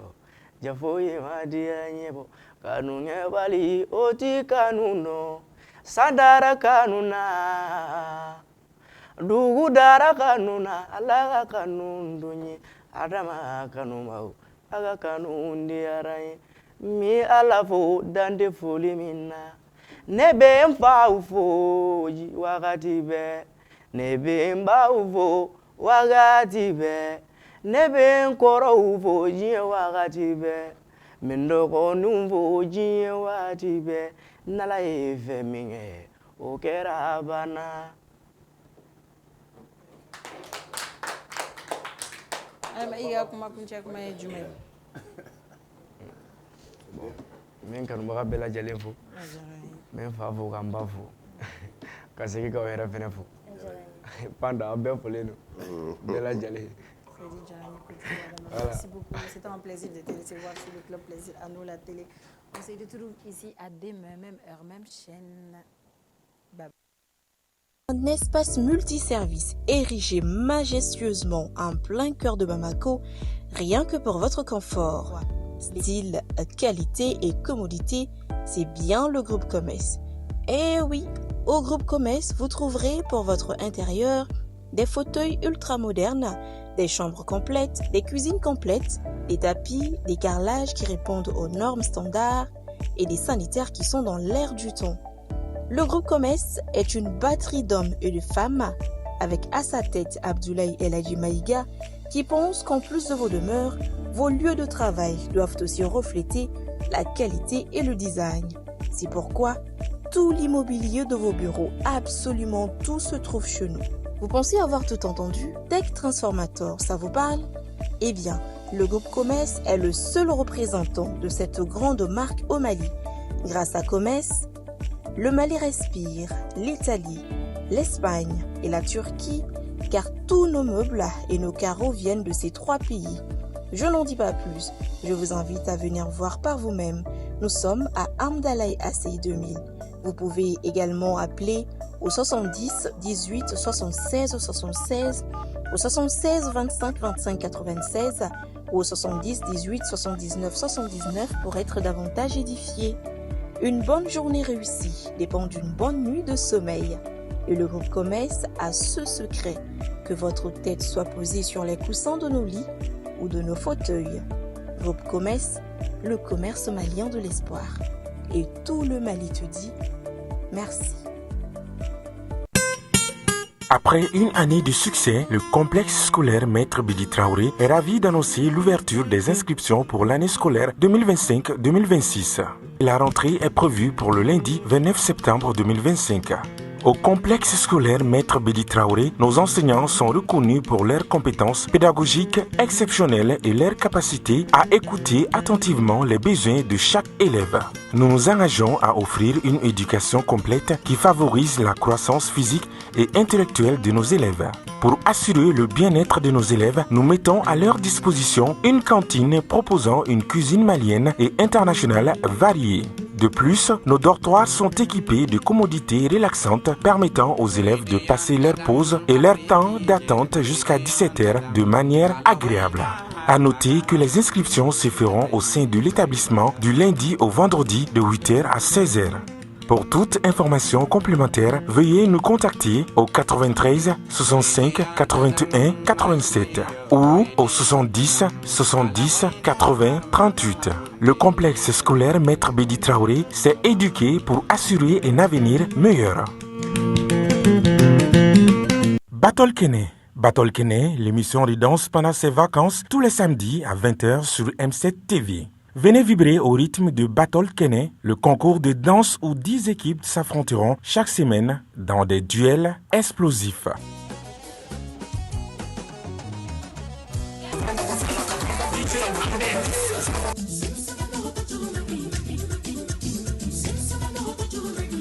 danse traditionnelle, danse moderne et le face-à-face final.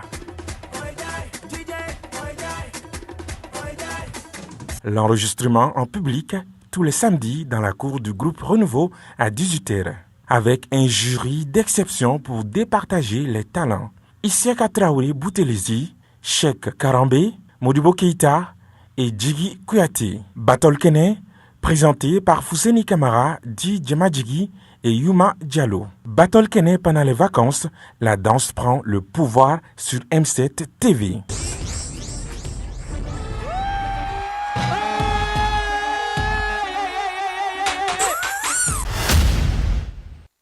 A bɛɛ bɛna kɛ yan de. Ko in bɛɛ ko kelen de. Deliko bila man ni dɔnkili ɲɛguwan ye anw tɛn'o laada wuli. Ni ko ti fɔn kɔ.